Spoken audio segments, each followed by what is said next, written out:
Next time on Casino Royale with Cheese. Why would he want him to stay? I don't know. I was wondering the same thing because the cat's out of the bag. Really, at this point, you'd be better off finding somebody else to be in your show. We need a new baby. Right. We need room for William. Yeah.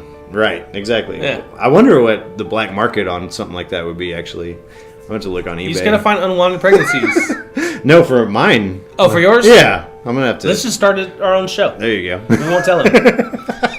His show's going to suck. Because it's not going to be as big as the house. Like the room that we're in is going to be...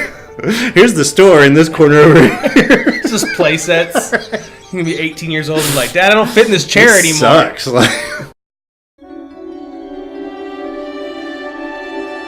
And now, the conclusion.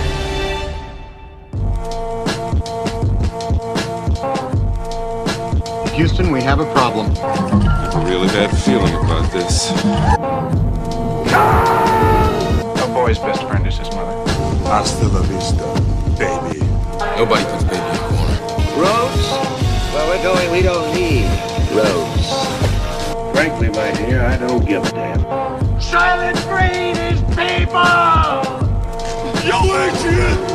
I did it! Let's put a smile on that face. I gotta warn you, Clark. They don't play the same games here as they do at them regular casinos. Royale, too.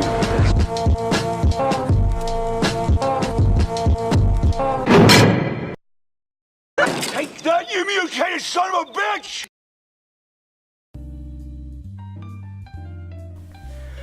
Welcome back to Casino Royale with Cheese. This is the show where we discuss movies that were number one at the box office exactly 20 years ago. This is episode number 21. My name is Shane. I am joined today by the man who should definitely tell his mom hi for me. This is Mike. Oh, she says hi, by the way. Hi, Mom. Hey, man, how you doing? I'm all right. How are you, buddy? I'm great. I'm super excited. Yeah. Episode 21. Yeah. It is on, and I have. I'm so excited to announce the fact that we have a special guest with us today. Yep. A guy that we are lucky enough to call a good friend, and someone who I am truly honored to call a brother. Preston, welcome to the show, man. Well, thank you for having me. Of course. This is quite the entrance. Yeah. I'll take it. If you don't know, Preston's an avid listener, like our number one fan. Maybe 2 or 3. Yeah, he's in there. Yeah, we have like 8. Top 5. Top 5 easy. Top 5 easy. Right. All day. Yeah. Every day. Yeah. That encompasses about 75%. Yeah. So, yeah. But, no. Preston has... So, the funny thing is Preston's been on board ever since we talked about doing this originally. And basically, like, he would go back and listen to, like, RoboCop, for example, or E.T., and he'd be like, man... I have some stuff I like to say about that. And we're like, just tell us, if there's something you want to talk about. And so here we are. Yeah, the movie we're talking about today is Back to the Future. Yes. And he always said that if we were going to talk about Back to the Future, like, he has to be in on that one. Mm-hmm. Why is that? I grew up on this movie. I grew up on a lot of movies, actually. And I have innate ability to remember stuff about a movie. Researching... background stories. So, yeah. Do you remember the first time you saw this movie? I had to been maybe 4 or 5. Okay. So late 80s. Late 80s. Okay. So yeah. What about you, Mike? My first experience with this movie? Yeah. Let's hear it. Oh man, this movie was made for me. It came out 85? 85. Yep. Yeah. So it came out in 85. I was 6, going on 7. Like, everything that this movie was about was magical to me. Like, cool. Every boy's rock dream. and roll and yeah. time travel. Yeah, time travel. Right. You know what I mean? Yeah. So, like, this kind of movie was made for my generation of young boys and girls. Yep. So, I mean, it just sticks out so crazy in my mind. What's really wild, though, is whenever I flash back, like, Back to the Future in my memory, I think Back to the Future 2. Yeah, I could see that. The second one has some memorable parts. I'm not gonna lie, and it sounded like Preston was gonna contribute something, but well, just on the Back to the Future 2, it appeals to a lot of people because when the movie came out, they projected 15 years into the future. Right, or 30 years at that time. Yeah, because I went to 2015. Yeah. Yeah. So it was kind of one of those deals where you imagine that's what the future was going to be like. We're still waiting on hoverboards, ladies and gentlemen. Yes. From what I understanding, they actually do have hoverboards in like a very rudimentary sense. They work a lot off of like magnetism and stuff like Not that. the same. But yeah, you like can't control your trajectory and stuff like you can't kick the air and go a certain speed. Nike, however, has made self-lacing shoes. Those Air Maxes, yeah, They made them, and Michael J. Fox was the first one to get to put them on. Well, first one on film, anyways. right, yeah. I'm sure some kid in Singapore is putting on those shoes. The Air Mag 1. Yeah, that's what it was. Yeah. But we're not here to talk about part 2. We're here to talk No. about the original Back to the Future. Maybe someday. Yeah, but not well, today. I'm sure we'll get there. My experience. Yeah. So the first time I saw this, it was weird, man, because back in, I want to say like the early to mid 90s, this was a movie that for whatever reason was on, like the big thing back then was to have like a big time movie show up on Thanksgiving Day, you know? And so I'd always heard about Back to the Future, and I was always, you know, like a fan of Michael J. Fox from like Family Ties, and I think I'd seen Teen Wolf at that point, so go figure. But I'd never seen this, and so I watched a little snippet, and I think it's where he's trying to explain to Doc Brown, you know, how his car doesn't have plutonium, and they watch the video and they come up with the 1.21 gigawatts and all that. And so anyway, there was like right whenever Doc says, "We're gonna send you back to the future," and he like points his finger or whatever, and then like it cuts a commercial. And for whatever reason, I didn't get to finish watching it. And so like it was right after that that I told my folks, I was like, "We need to go rent this movie like right now. It looks awesome."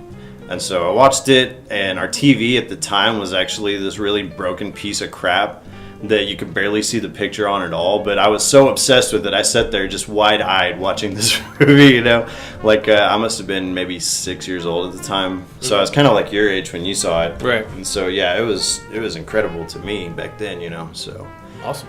But yeah, it was directed by Robert Zemeckis. We've seen him pop up 2 other times on our show. Well, and produced by Steven Spielberg. Spielberg, yes. So we got Spielberg and Zemeckis collaboration. Mm-hmm. Yeah. I think they did that for Who Framed Roger Rabbit as well. But yeah, it's a match made in heaven. Because he did Forrest Gump, obviously, then Roger Rabbit. This was the music done by Alan Silvestri, again. Same guy. We talked about him before? Yeah, he did Forrest Gump. Oh. And Roger Rabbit. Okay, he's really good then. Yeah, he's pretty good. Came out, what was the date? It was July. It was like 4th of July weekend. July 3rd, July 3rd. There you go. The new guy's on top of it. Way to go, me. You don't have to Google shit this episode. No, I don't. We'll just ask Preston's Preston. on it, dude. What's funny is whenever Preston said that he knew which one he wanted to do, he actually put down the date that this movie came out. He's like, "Oh, I want the weekend of July 3rd, 1985." And I had to look it up. I was, "Oh, you want Back to the Future is what you're talking about." So yeah. Let's see. Who else is in this friggin' thing? Well, Michael J. Fox is Michael J. Fox, obviously. Christopher Lloyd, obviously. Leah Thompson as Lorraine Baines. Ooh, she is incredible too. Crispin Glover as George McFly. I have some interesting stuff to say about that dude. How awesome is he? Really, really interesting cat, bro. I mean, I'm familiar. I'm Yeah. familiar that he's a real oddball in Hollywood, but Yeah. everything he's in is awesome. Or he is awesome in everything he's in. What's funny is, so last summer I was collecting all the Friday the 13th movies on DVD and whatnot. And so anyway, sure enough, he is in part 4, and he has this really awful like dance scene where he does like this weird, like he's having a seizure. It is great, man. Crispin Glover is. So the funny thing is that he apparently had some serious script issues with this movie, and so therefore he didn't pop up in Back to the Future Part 2 and 3.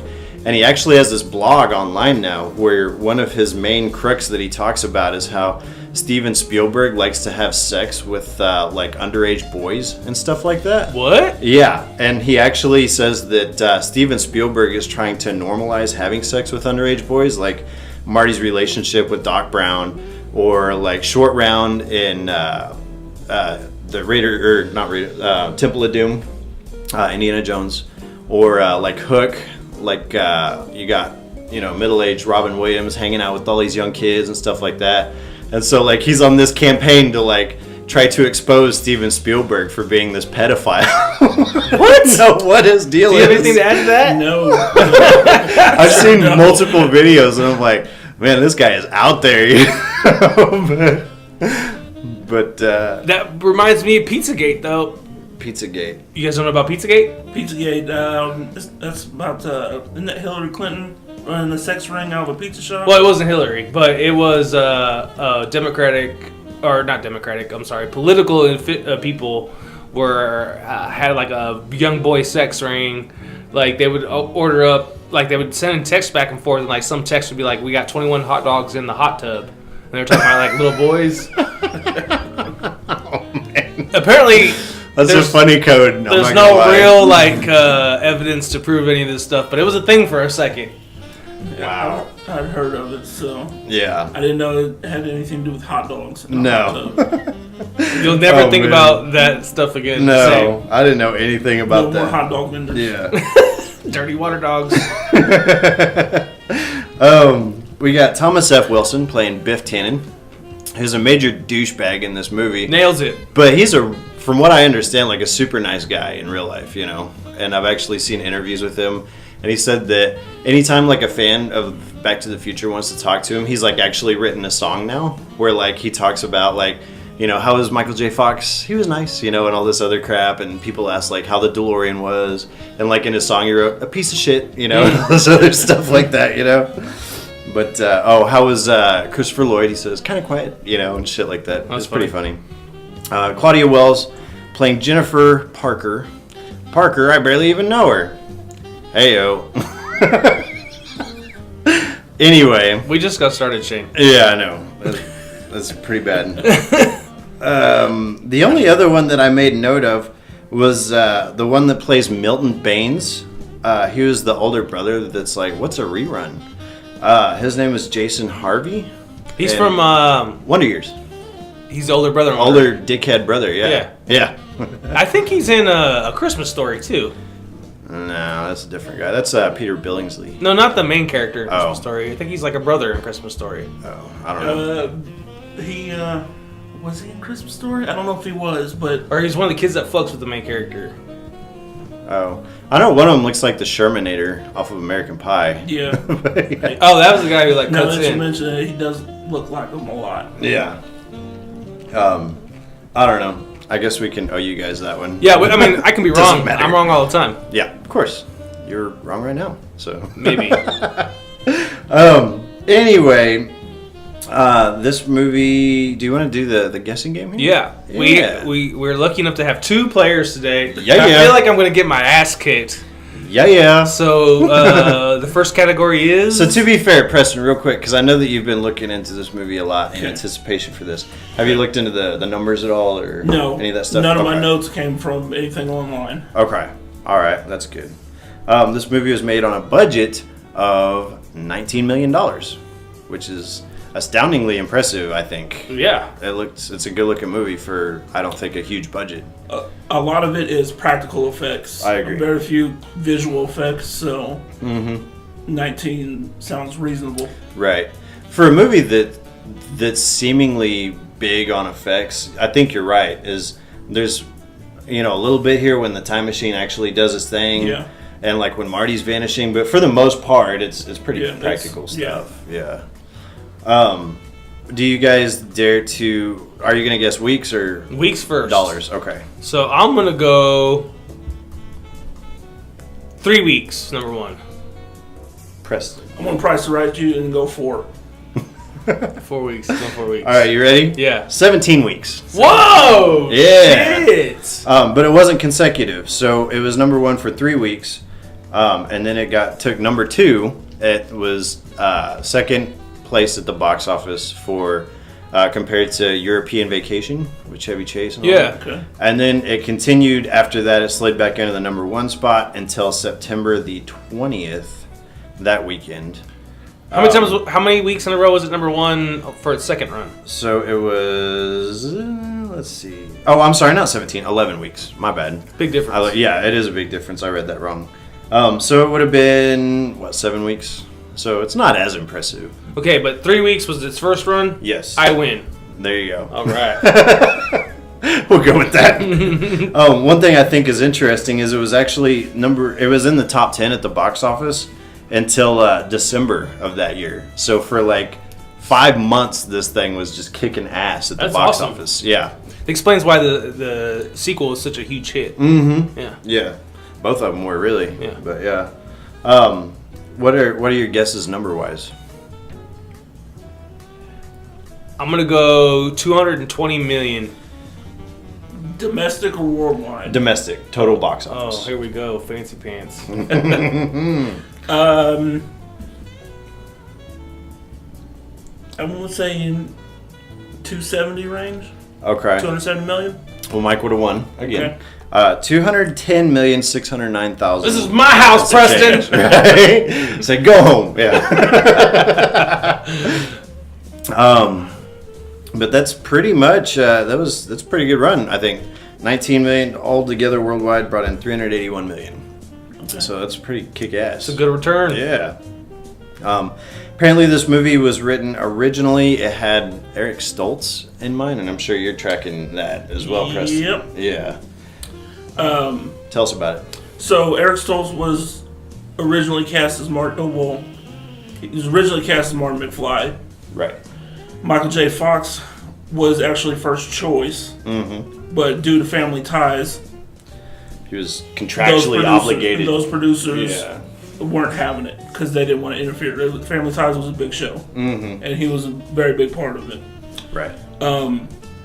Especially when Meredith Baxter, the mom on Family Ties, went into maternity leave. Oh, okay. So he became a really more centralized character, so they needed him. About a month into filming, Zemeckis and Spielberg decided that Eric Stoltz wasn't a good fit because he didn't have the comedic timing they were looking for. Right. So they started filming it, and Yeah, they filmed, from what I understand, probably about, I want to say like 60% of the movie. And then they were just like, this Eric Stoltz guy isn't doing it for me. Dramatic purposes, he did a great job, but comedic timing, it was off. Right. So they went back to Family Ties people to try to get Michael J. Fox, and they ended up striking a deal because Meredith Baxter came back from maternity leave. Right. And he filmed Family Ties in the morning, Back to the Future at night, and exterior shots during the weekend. Right. So he was putting in work. Yeah. That's, from my understanding, is basically he would film at night, and then his only ride basically back from, or his only sleep that he would get was basically they set up like a bed in the back of this van to drive him back to the Family Ties set. And then like, he would sleep, and then he would try to do some daytime stuff on the weekend for Back to the Future, and that was about it, What? So yeah, he was acting his ass off, Do you think the movie was originally written for so much nighttime activity? I don't know. I would imagine the initial time jump was. Yeah. Because it makes sense to do it in the middle of the night, no one's outside. So, Right. But Probably the a few ending that- too when he jumps back. Yeah. Yeah, because it's the 10:04, obviously. at night. But maybe the scene where he gets to Doc's house. Yeah. And That, towards the middle of the and he movie. brings Doc to the actual time machine Yeah. and shows him the flux capacitor. I mean, there's just a lot of nighttime shooting in There this is. movie. So, But it's funny though, because when I was watching it didn't seem like there was that much going on at night. It seemed like it was pretty balanced out. Yeah. All around. I guess along with that, it's really funny because Thomas F. Wilson was talking about how they brought them all in to talk to him, and basically they're just going to tell the actors that they're going a different route with the main character. And Thomas F. Wilson, this was his first big acting gig ever, and he said that apparently he was just shitting his pants because he was like, oh god, here it goes, the other shoe's about to drop, No, he he thought he was was sure done. he was going to get shit canned at any time, and they were like, no, we just got rid of Stoltz. that's great. We got rid of the main character. Yeah. Which is another funny. There's a lot of characters that they originally had eyes on, and they got recast. Thomas F. Wilson being one of them. Yeah. Actually, J.J. Cohen, one of Biff's cronies, the one he makes a line, made a comment about Marty's vest. Oh, Dork thinks he's going to drown. Yeah. Yeah. He was the original Biff. Really? And they decided against it because he wasn't physically imposing to Eric Stoltz. Right. So they cast Wilson as Biff. And whenever they dropped Stoltz and brought in Michael J. Fox, they just stuck with it. Now there's this guy like 2.5 feet taller than Michael J. Fox. Yeah. So it ended up working out. Right. But it does, though, present a pretty good contrast, size-wise between Michael J. Fox and him. So Well, they use that to the advantage a couple times throughout the film. they do. Like whenever he looks over his shoulder in the diner and all that stuff. Before we dive into this thing, is there anything else that you think we might want to know or should know about the movie before we get going?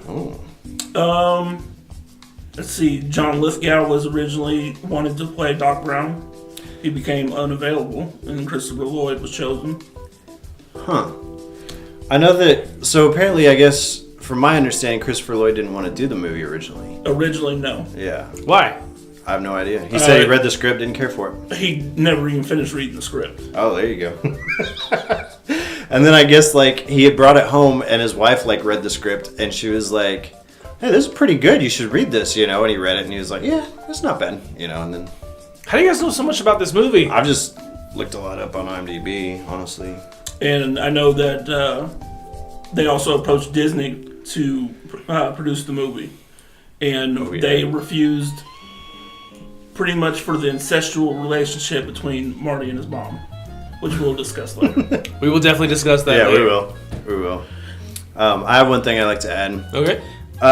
Leah Thompson is super hot in this movie. She's still hot today. She is really a good-looking woman. She's a fox. All the women that think that they have to get work done on their face and stuff need to look to her because she has aged very gracefully. But I'm just throwing that out there. So, Leah, if you're listening. Yeah. Tell your friends. You were also super hot in Howard the Duck. Oh, yeah. Yeah. But that movie sucked. Nobody's watching that.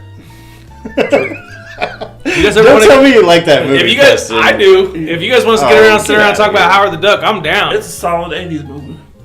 A solid piece of shit. Oh, boy. Go ahead. Speaking of, I was actually watching the Ferris Bueller's Day Off last night, and sure enough, that principal pervert shows up, the one that's the pedophile or whatever. Yeah. That reminds me, every time I see him of that stupid Howard the Duck where he's walking around with that growly voice and crap. Anyway, let's go ahead and do this thing. Let's get started. All right. So we open, produced by Steven Spielberg. Automatically, you should know you're in for a show. And we get to see the old Universal logo, which is nice. And then we get to see a bunch of clocks. A lot of fucking clocks. A lot of fucking clocks. It's kind of funny. I was watching the movie, and to think that, like, Back to the Future is a great little adventure movie, and then, like, Back to the Future 2 kind of kicks it up a notch, and then Back to the Future 3 and the whole thing. And it just starts with stupid clocks for the opening credits. It's kind of nice, I think. Kind of humble beginnings. You start thinking future and time and clocks and whatnot, and it kind of sets the stage on what you can expect. There's also some clocks in there that are not the same as all the rest of them. I think I know where you're going. There's a Felix the Cat clock. Yeah. There's some of them that are reading 25 minutes too slow. Some of them are the right time. Right. I didn't even notice there was a difference in times. Me neither. Yep. All I noticed was whenever I was watching it, there's a clock where there's a guy hanging off of the hands of the clock. I was like, oh, that's hearkening to the end of the movie. Yeah, but it's almost like Doc Brown made that clock. Yeah, it's not something you could go out and buy, I don't think. Yeah, I mean, it looks like it's almost cut out of paper. Yeah, like I can see that. Pasted on the clock. Right.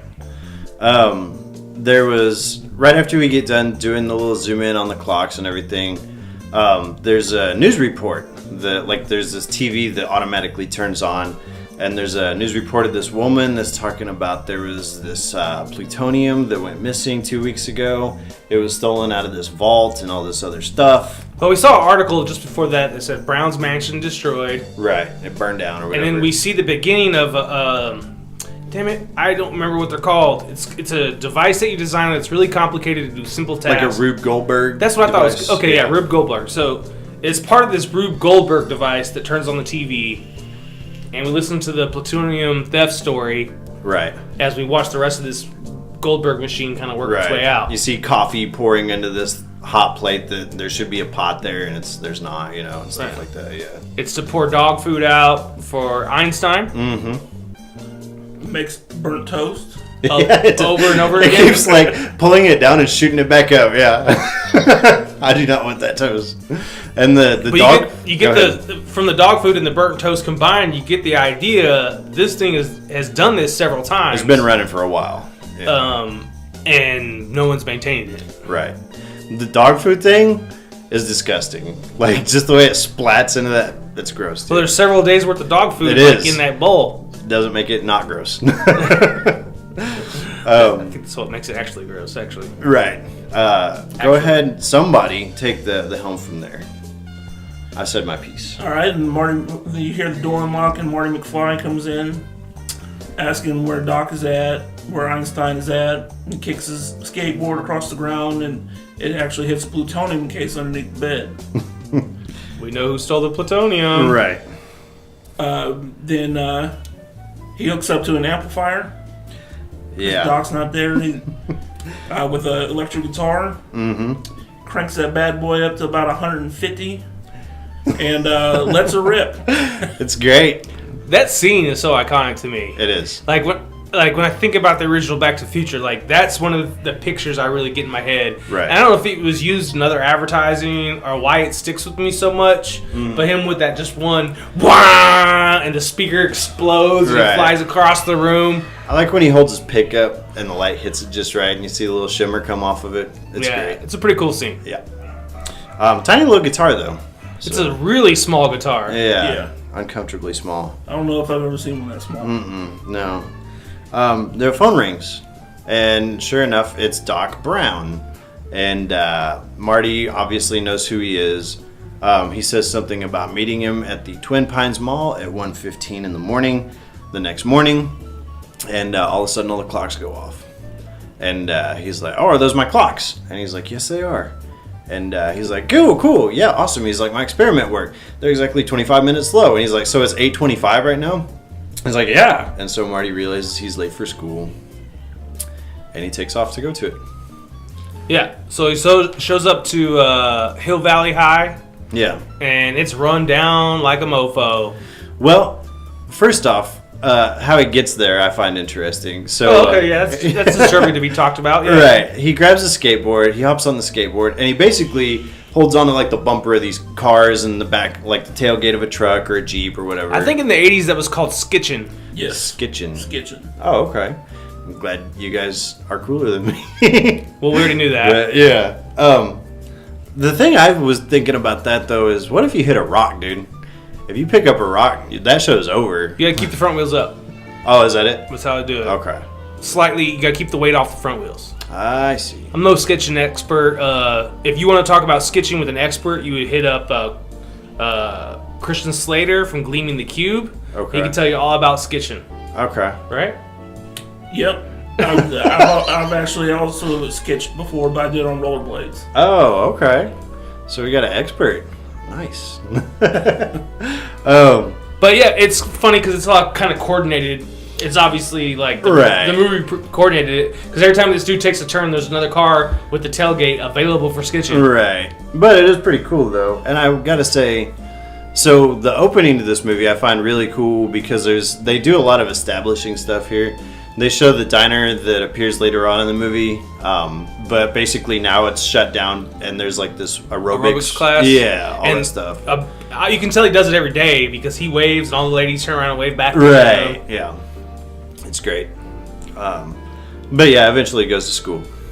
Where same building Dangerous Minds was filmed apparently. Really? No. Oh, I was like, wow, that's interesting trivia. No, it's just really it looks worn like down. shit. Yeah, there's graffiti all over the building. Mm-hmm. We see the commander from Top Gun, that fucking guy, James Tolkien. Oh, isn't it? There you go, a name. Man, we gotta have Preston on here more often. He's really handy to have around. Killing it so far. So far. So Marty meets up with his little girlfriend Jennifer at the school. And she's like, "Marty, don't go that way." She's like, "Principal's looking out for you, whatever." Strickland. Principal Strickland. Yes. Slacker. And so they're basically trying to evade him. All of a sudden, he comes out from a corner, and he hands them both detention slips. And then he goes on this whole tirade, just browbeating Marty into submission, basically. Talking a whole lot of shit about Marty's dad. Yeah, and he's like, so you're still hanging out that Doc Brown, huh? And so I guess my take on it, I find kind of interesting, is if I got this student that I consider a slacker, but he's hanging out with like this dude that's really into science and stuff, I don't see a problem with that. Maybe he's gonna learn something, but Doc Brown's a dangerous dude. I guess so. You never actually find out how they became friends. No, I was gonna mention that. So it's kind of weird that he's friends with a 50-year-old man. Mm-hmm. Well, we already know why he's friends with a 50-year-old man. Yeah.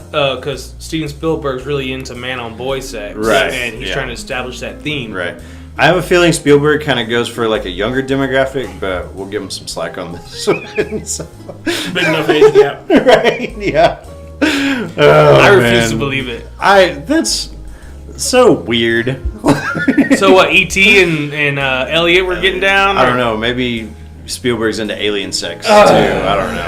No, I refuse to believe it. Yeah, it's pretty different, man. Come on, Crispin. You disappointed me. Well, did you ever see Willard with him, where he controls With the rats? Yeah. Yeah. Wasn't that weird? Yeah, but it was cool weird. It was kind of cool weird. I'm not gonna lie. I kind of enjoyed that movie. Not a Spielberg film. No, it's not. All right. Moving on. Anyway, so he gives him detention slips, and then he immediately talks about how he's going to audition for this dance. This is Marty's fourth tardy in a row. Yeah. What significance that has, I have no idea. No idea. Just another time reference that he can't keep time. Right. So that makes sense. Okay, I'll take that. Well, how's the principal going to sit there and be like, hey, you got to stay after school? Oh, good luck with your audition after school. Well, he tells them you have that detention. nobody in the history, he won't be anything successful. Right. But I'm saying he's got detention. His audition's blown. Yeah. But whatever. Well, it doesn't matter because we cut straight to the auditions. Yeah. Where Huey Lewis is one of the judges. Huey Lewis, yeah. He does not like his own song, apparently. Yeah.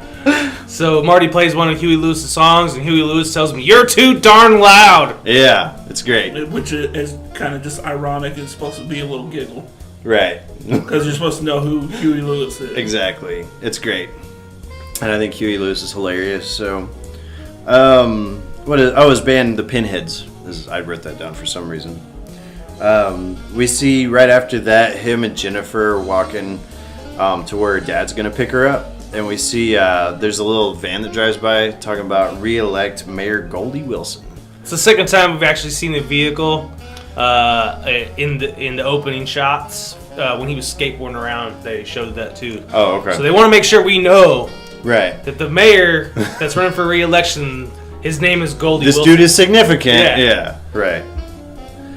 What I noticed when he's talking to his girlfriend Jennifer, there's these two girls that walk by in like gym clothes, and he like looks over and looks at their asses. Takes a little peek. She doesn't react except for the fact that she just turns his head back by the chin. Yeah. 1985, how awesome you were! Right? Yeah. How would your wife react to that, Mike? I would like to believe that in my prime years, I'm much more sneaky about that kind of thing. Yeah. How about you, Preston? I would have been smacked in the face, and they would have had their ass kicked. True. That's pretty great. Yeah, That's true pretty story. Great. I could see that. Yeah.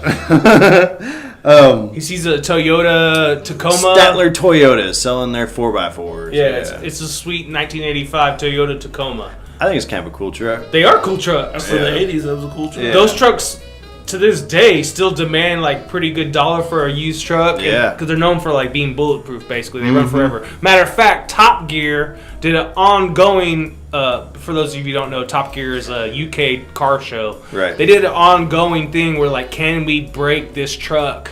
And they literally put it on top of like a 20 or more floor building and imploded the building, and the truck still ran.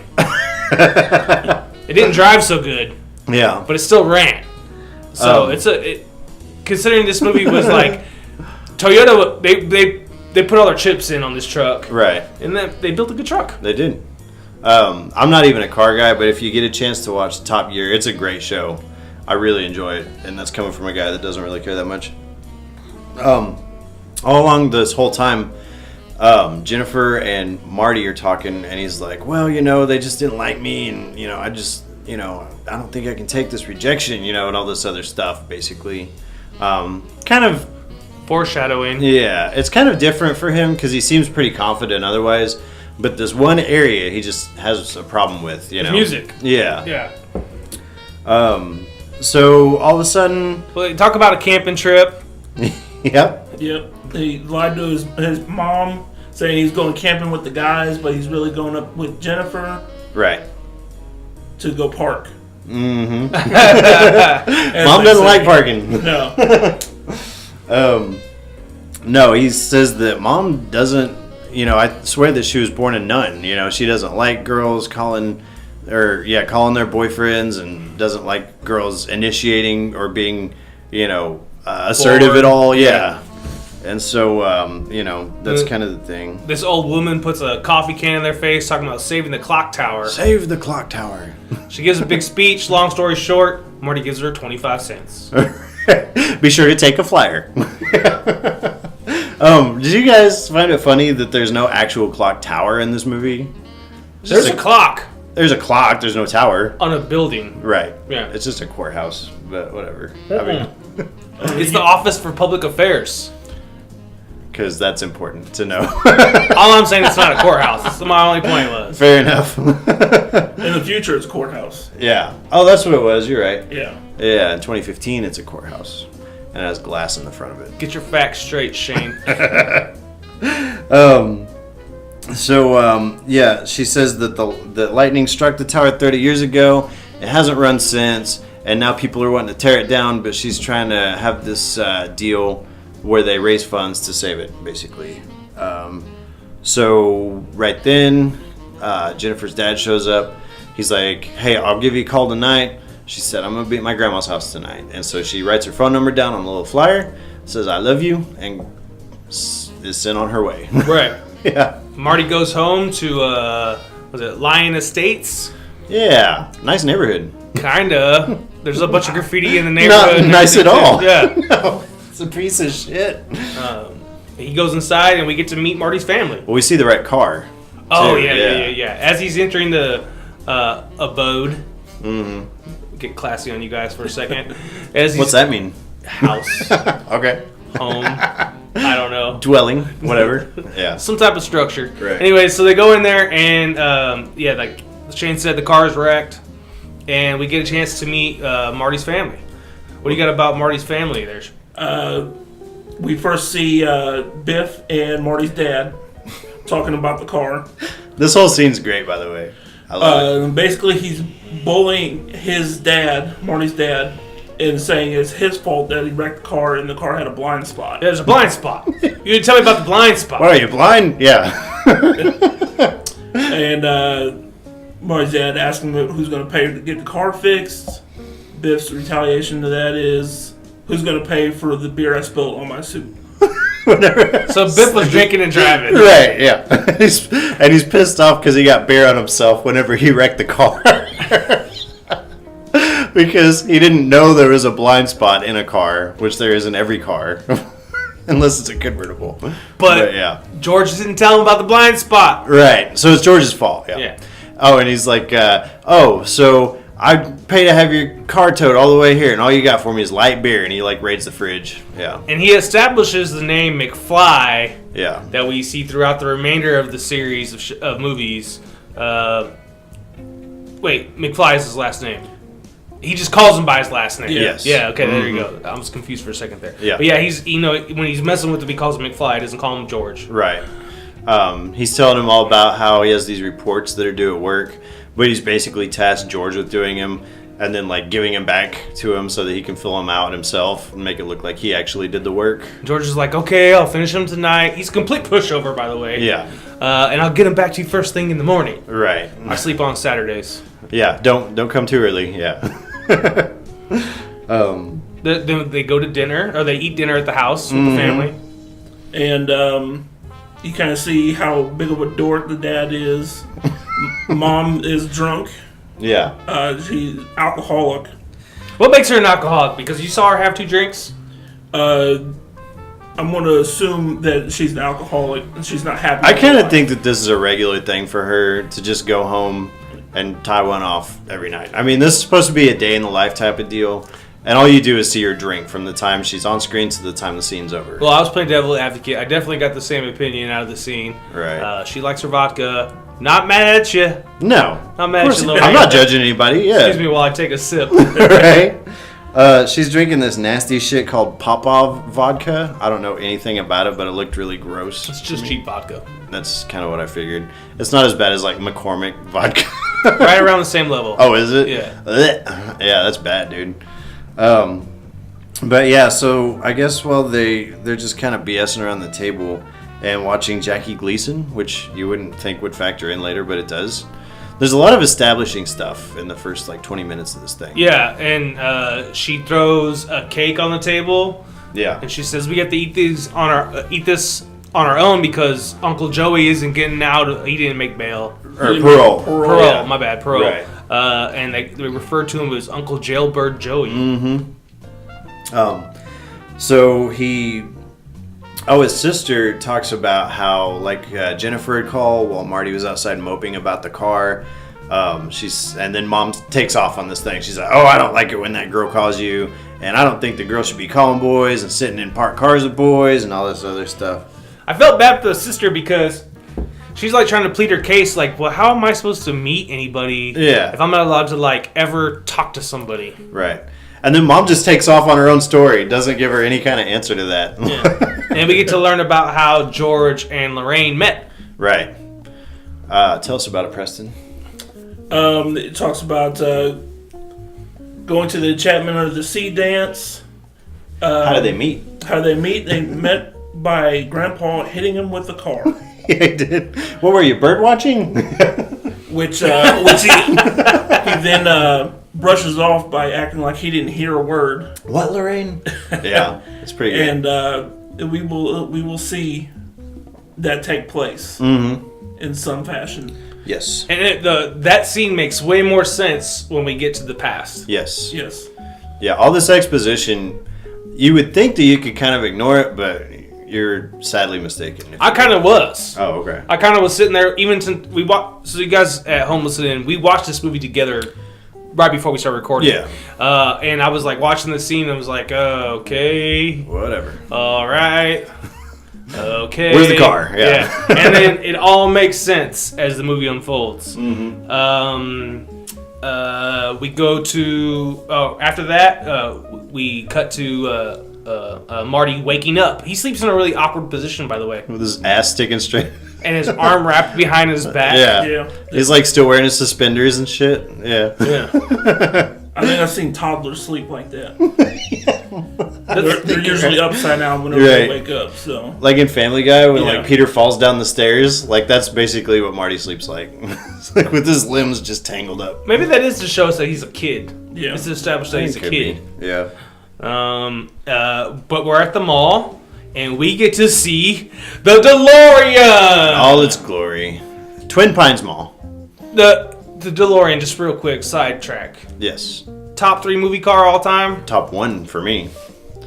Preston? to say. I know way too many movie cars, so I can't say it'd be in the top. Recognizable, easily number 1. This car is easily recognizable to this day. It's a notorious car. It is. Tell us its about creator that. is notorious. Big old cokehead, isn't he? Not necessarily a cokehead, but he got busted for that. Okay. This car, Talking about John DeLorean, by the way. the DMC 12 is his name. The 12 represented the retail price that they wanted when the car was released, $12,000. That's it? That is it. That's 80s money. It is Irish built, Italian design, American company. 9,000 were made, and it said about 6,500 still remain Wow. intact. All stainless steel body. Yeah. The stainless steel body panels, steel frame, some Peasley 2-liter V6 out of a Peugeot. Really? Yeah, That's pretty small V6 Which actually. is French, I think. Peugeot is a French car. French or Italian, one of those. Yeah. See, the car, it was probably about a 3,000 pound car. Oh wow. So it had this little 140 horsepower V6 powering this huge car. Right. Which surprisingly, in car reviews, that it still handled really well. Due to its engine layout, with the engine being in the back of the car. Yeah. It actually ended up retailing for $25,000. Oh wow. Which is equivalent to about $75,000 today. Golly. They actually made deals to make gold-plated ones for American Express Gold Card members. Jesus. They only sold 2 of them. 2 of them. Oh Lord. And those are in museums today. I'm sure. One in LA, one in Reno. And a fun fact about it is they had dubbed V8 engine sounds over the original car engine sounds In the movie. in the movie. That's pretty great. Well, another side note, I do know that there's some independent wealthy guy who actually has purchased there were so many production parts left of the DeLorean after it went out of business that this independent wealthy dude actually purchased all the parts, and you can still today buy a brand new DeLorean. Oh really? The car we saw in the movie, you can buy one brand new. Oh wow. Yeah. My original point was top 3 movie car for me. Batmobile, Which one? The Tim Burton? the one we talked about. The Batmobile, the DeLorean, and this is not a car, but it is a vehicle, the DeLorean Falcon. To me, like, those are the 3, like, the holy trinity of, like, movie vehicles. I could see that. The DeLorean, so much the fact that it has been used in several other movies. Yeah. Like The Wedding Singer, for example. The douchebag fiance in The Wedding Singer, he drives the DeLorean. Right. Like the car just kind of stands on its own as far as an icon and a cultural symbol. So where does like the Bandit from Smoking the Bandit show up on there? But that's a true badass car. That is a true badass car. And I love the Firebirds, dude. You just made it 4th to my holy trinity. There you go. There you go. The quad, the 4-way. The 4-way.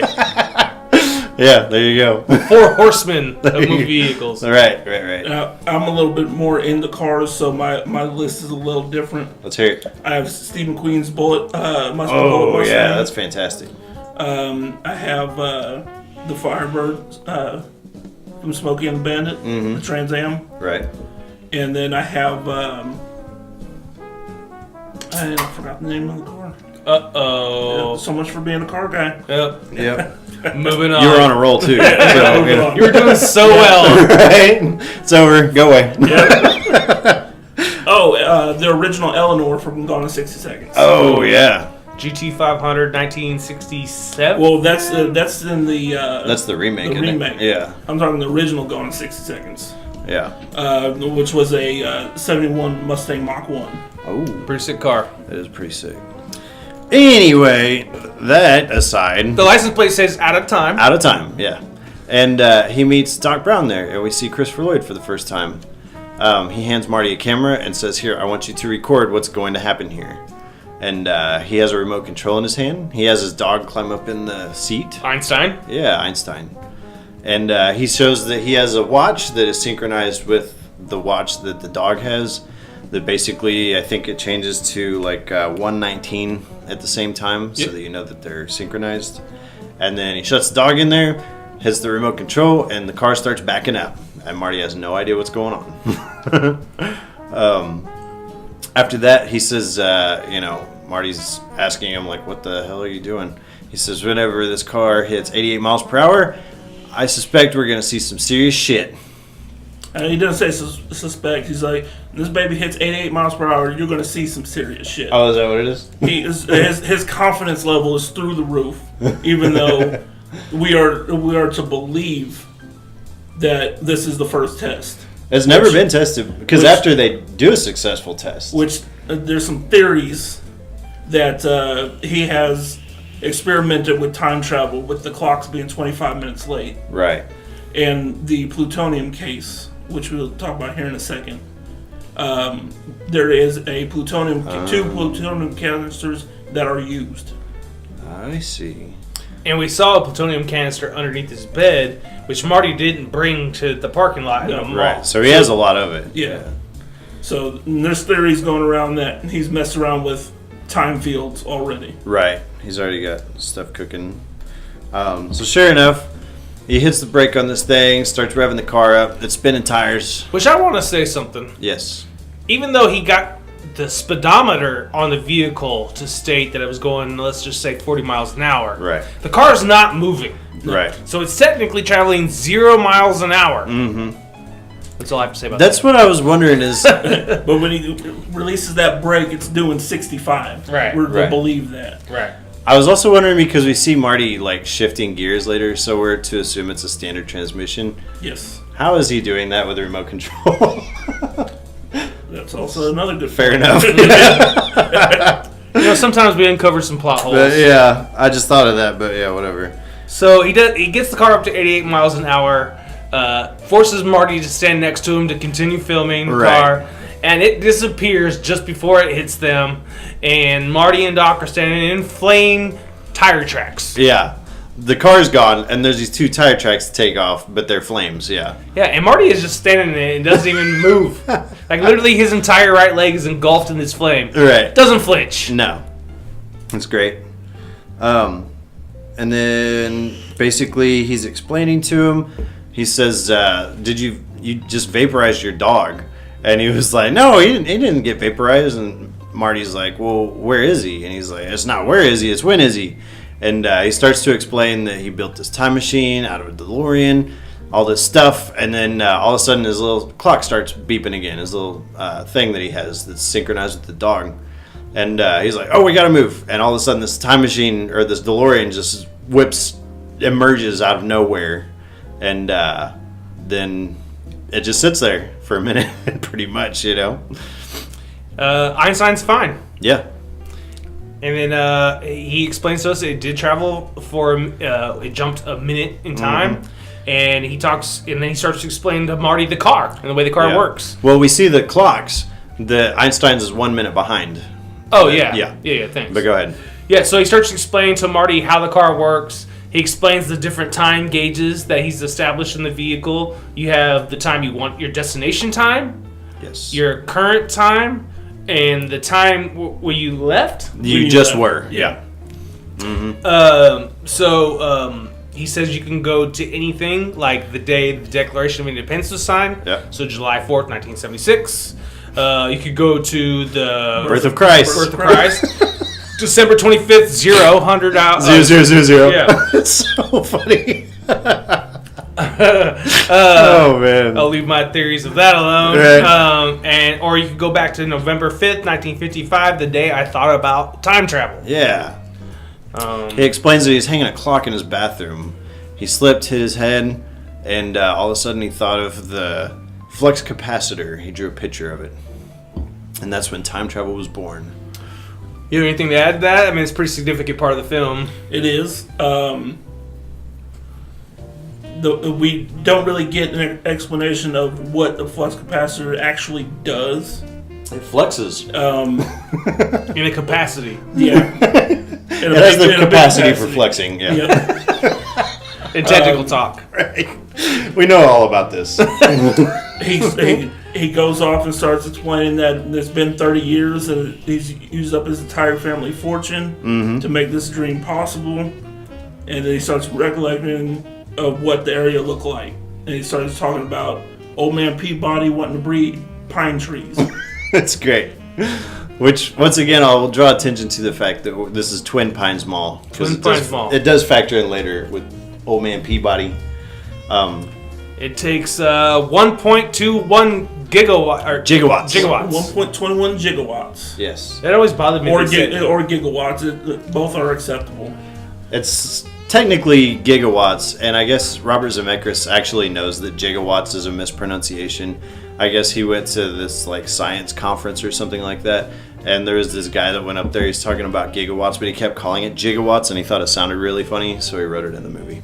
Oh, okay. Now, see, thought I wrote in my notes about the power consumption of this car. Oh, let's hear it. A gigawatt is 1 billion watts. Oh, wow. Yep, it's a very large number. Yeah. To kind of put it into perspective, a nuclear power plant outputs anywhere from 1 to 2 gigawatts power per hour. Okay. Now, he needs this much power in a millisecond. Right.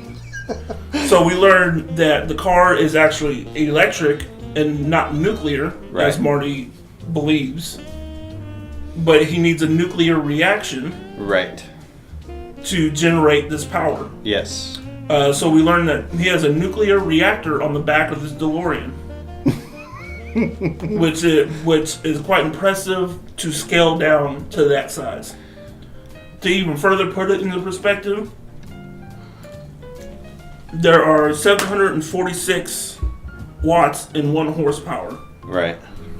And a Corvette Z06 2017 is a 650 horsepower motor.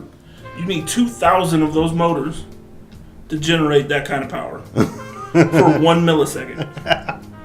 Yeah. So, nuclear power plants are made to power cities, entire power grids. Right. So, the fact that he scaled this down to fit on the back of a DeLorean. Right. And it takes this one little plutonium rod. Yeah, a shard, really, like a pebble. Yeah. How he invented this and figured this out is not only scary, but impressive. It's incredible. Yeah. So my mind is officially blown. I say we did a good podcast, guys. That's All right. it. Yeah, All let's right. wrap it up. Good We'll night. see y'all next week. Damn, man, that's pretty awesome. You looked way more into that than I ever have at anything. So, Marty has figured out that Doc is the one who stole the plutonium on the news. Of course, yeah. He stole it? Yeah. We learned that he stole it from some Liberians. Libyans. Libyan terrorists. Yeah, they're Libyan nationals. I'm pretty sure he says Liberians. No, it's Libyans. Pretty sure you're wrong. Twice now. I'll take an L. All right. as the I'm kids would keeping say. a tally. Doc Brown knew he needed this energy source. So he basically made himself free to contract out to a terrorist group He did. It's pretty great. that wanted him to build them an atomic bomb with this plutonium. Right.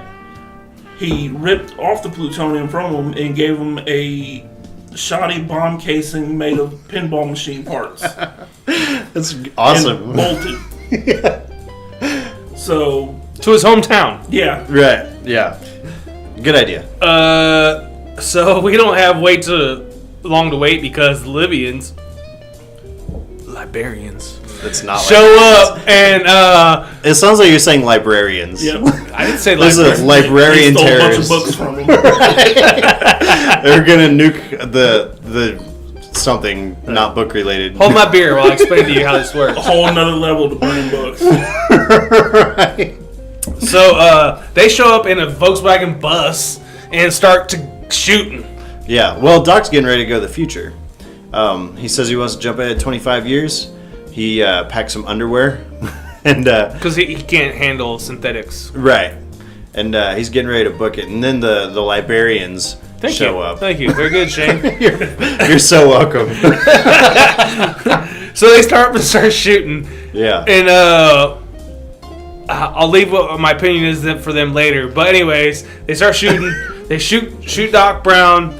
Marty jumps in the car and hammers the pedal. Yeah. And we start on a pretty lame chase scene. I think the chase scene is pretty cool. It's lame as fuck. See, I kind of like it The because second half of it is pretty cool. yeah. So he doesn't realize it first, but whenever he's shifting gears, he accidentally hits these time circuits, so the whole thing kicks on. And then because Doc Brown was showing him the different timetables that he was talking about going and visiting, and the last one he typed in was November 5th, 1955. And so whenever Marty's basically driving around in this parking lot trying to evade these guys, I just kind of like the fact that, you know, there's some stuff that's pretty cool, but you can see whenever, like, Marty will get going pretty fast, and then they show the speedometer, and he'll get up to, like, 70, and then he'll have to make a turn, and it'll drop back down to 30, you know? and then he'll get back up again, and then there's like a stop sign, and he has to make another turn, and stuff like that. And I think it's pretty cool just getting to see, because you, the audience member, know exactly what's going to happen, but they're kind of stringing you along, though, in that, like, oh, nope, he's not going to jump through time just yet. Oh, nope, not yet. Well, the reason I say it's lame is because the Libyans never hit the car one time. No, their gun doesn't work. They're shooting with the AK-47. It's jammed. They only brought one magazine, apparently, to the fight. They eventually break out a RPG or a rocket-propelled grenade. Yeah. And with the orange safety tip. Yeah. And it's not an issue. Right. They're pretty fucking incompetent. They are. But I like for Liberian terrorists. Because that's a thing. Damn librarians. Right, yeah. I didn't say library, I said Liberian. The difference is librarians exist. Liberians don't, so, Alright, Libyans, let's go. So anyway... He proclaims, let's see if these bastards can do 90. Yeah. So you automatically know that he's about to jump through time. Yes. Another little fun fact, the top speed of a DeLorean is about 110 miles per hour. Okay. So... What's funny to me is that 90 is fast. It is pretty quick, especially for the 80s. Considering the fastest production car in the 80s was a Porsche 944 at 150 miles an hour. But that's my point. Like, 90 miles an hour is like, yeah, let's see if these bastards can do 90. Yeah. Like, your Toyota Corolla can do 90 today. Yeah, I drive an Equinox, and I can probably get up there pretty close to it. So basically, let's hope they don't ever remake this movie, because every car can do 80. Yeah, it's going to be like, you have to go 166 miles an hour. Right. You got to do 188 miles per hour. Right, yeah. Yeah, that's... If they ever remade this, that'd be like Ghostbusters all over again. I don't think they're going to. No, actually, Robert Zemeckis and Bob Gale own the rights to the movie. They said as long as they're alive, it's never going to happen, so... Don't fuck with the good thing. No sequels, no remakes. If it ain't broke, don't try to fix it. That's what I'm saying. So Marty does jump. He makes the time jump. Yep. And crashes into a farm. Mm-hmm. And then into a barn. It's Old Man Peabody's farm. Yeah. Yep. The Peabody family stumbles upon the barn. They're, confused, shocked, amazed, all the above. Mm-hmm. And they're like, it looks like an airplane without wings. Right. And the little boy's like, that's no airplane, Dad. Yeah. Hands a magazine or a comic book of like Space Invaders. Yeah. And it's pretty funny because did you notice the son's name was Sherman? So you got a little Mr. Peabody and Sherman time traveler reference in there. I actually have never caught that. Yeah. That's kind of funny. That's actually a little funny. Yeah.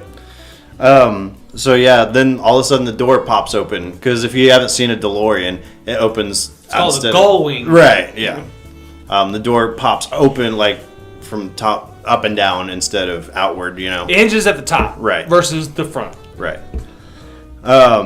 And so these people automatically, of course, Marty's wearing his radiation suit from whenever they were messing with the plutonium before. And so, like, he starts to take a step out of the car, and they're like, what in the hell? They run for their fucking lives. Yeah. It was a direct image from the comic book. Right, so yeah. They're thinking, this is an alien. Damn alien showed up, yeah. Not the last time we'll see that image. No. No, it's not.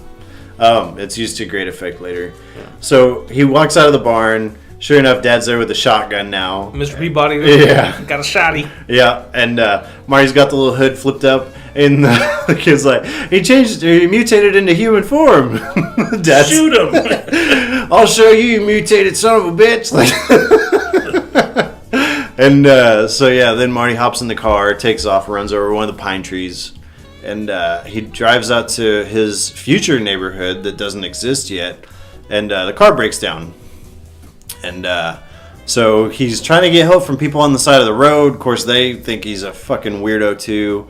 So he sees this billboard for his neighborhood, pushes the car behind it, and heads to town. 2 miles. Heads to town. Let's talk about the town. Town. I love the town. Yeah. He's walking through the town, and it's seemingly familiar to him, but it's completely different. We're seeing all the greats from the 50s, from music and movies, right, to the cars. to the diners. He's just lost. He doesn't know what's going on. Everything's clean. Yeah. Town looked like shit before. Now it looks pretty good. Yeah. Yeah, there's a cinema, Yeah. and on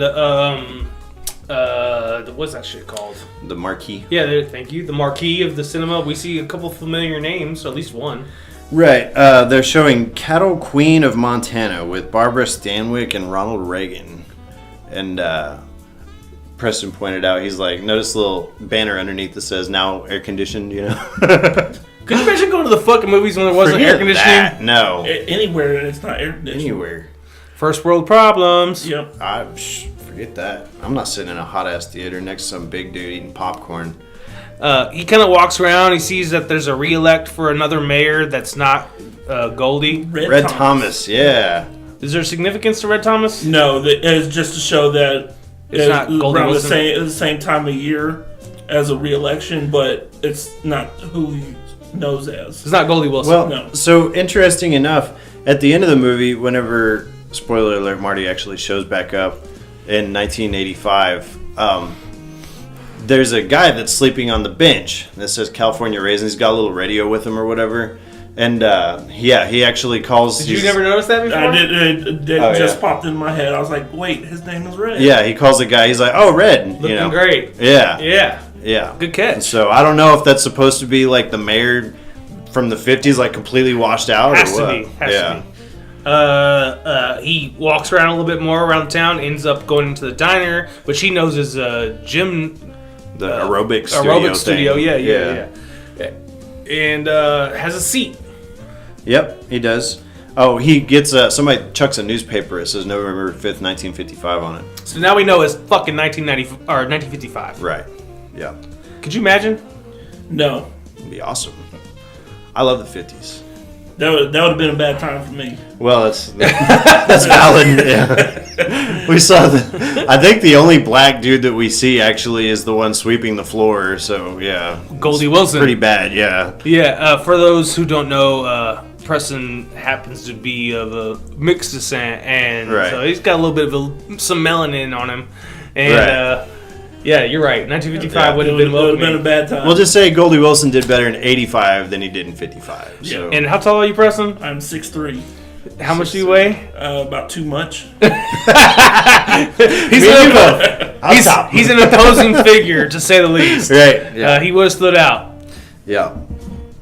So anyway, the guy that's working behind the counter at the diner, Mr. Carruthers, I guess his name is, he thinks he's in the Navy. Marty is, because he's wearing the stupid red life jacket looking thing. Yeah, we hear a few jokes about this life preserver. It's a puffy vest. Right. Basically. And I think they've made a comeback and maybe even gone away since then. They have. So, yeah. In like early 2000s rap game. Marty goes to the phone book where I guess they have a phone booth in there. He tears out a page because it's got Doc Brown's address. And then he goes to sit down at the counter because he wants to get directions. The guy starts giving him a hard time because he hasn't made any order. He hasn't purchased anything yet. And then he notices his dad sitting right next to him. Yeah, we hear some corny diet soda jokes. Yeah. He orders a tab, then a Diet Pepsi for free. Or Pepsi free, yeah. Yeah, which I guess was Diet Pepsi at the time. Yeah, like calorie free. And he says just anything without sugar. He ends up with a black cup of coffee. Right. I want to mention the phone book real quick. So us as kids in 1985, a payphone booth, we're like, oh, a payphone booth. Right. Kids in 2018 watching this movie have never seen What the hell is that? Yeah. My daughter's going to grow up having never seen one. Yeah, and a phone book. Right. Like actual physical book that has pages in it. These kids have no idea. Like I fuck with these kids all the time when, as I've said before, I work with these teenagers that are joining the army. They're going off to basic training, and they're like, how do I talk to my parents? Do I have access to my phone? I'm like, this is crazy old school technology where we write words on paper. We put them in this thing called the envelope. We put this crazy little sticker that we refer to as stamps, and we mail them to make sure you have an address book. And I thought I was making a joke for the longest time.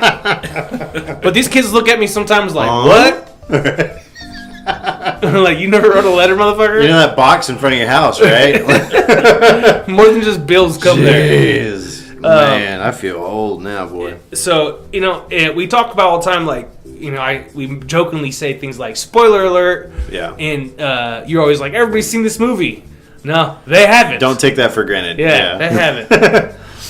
So anyways, he's sitting next to his dad, like you said. Right. Biff saunters in. The Biff that wrecked their car in the future and was a dickhole to his dad and all that stuff. Really cool visual effect, by the way, when he's like, "Hey, McFly!" Yeah. And both Marty and George both do the same, like, hair sweep and look over their shoulder. Right? Same exact motion, yeah. What is it? Biff fucks with George. Yeah, just, Typical high school bully stuff. Right. And then the busboy from the restaurant comes up. Why do you let him talk to you like that? Yeah, you gotta stick up for yourself, man. Yeah. It's Goldie Wilson. Yeah, same guy. And the reason he thinks the reason he is a mayor in the future is because Marty implanted that shit in his brain. Incepted him. You bet. But they actually talk about how, like, apparently Biff is having George do his homework for him. He tells him, "I don't want to see you in this diner anymore," and all this other crap. Long story short, but yeah. He gives Goldie Wilson the idea of running, like you said. And what is it? He, I think, talks a little bit to his dad, and then Dad just takes off on him. Like he looks over, Dad's gone, and so he goes to follow him.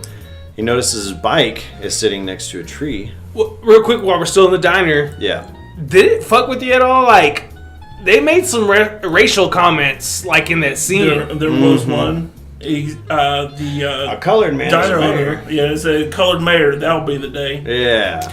They don't shy away from that shit in the movie. No, there's another spot that I was watching and like, ooh, that's unpleasant. We'll get there, but, like, they don't shy away from it. Like, I gotta give credit to the movie makers because it is absolutely unpleasant as fuck. Right. It's unacceptable in today's time, and I think that's awesome. It's unacceptable. Right. But it is a part of our country's history. Right. And so often movies try to avoid that shit. Mm-hmm. No, man, it happened. Don't try to whitewash it. Yeah, it fucking happened. Right.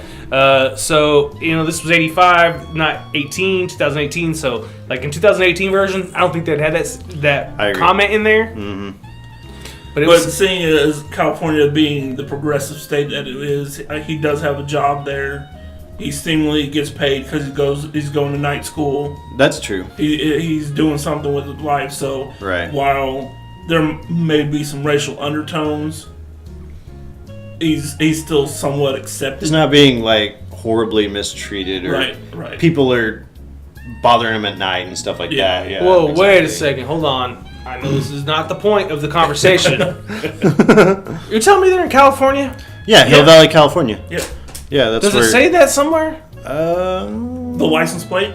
Yeah. Oh, Out of Time is the California plate. They say it more in the sequels and stuff. Like right at the beginning of the second one, Doc's like announcing like the such and such date, 2015, Hill Valley, California. But yeah, it's California. I never knew that. Yeah. Anyway. So he follows his dad.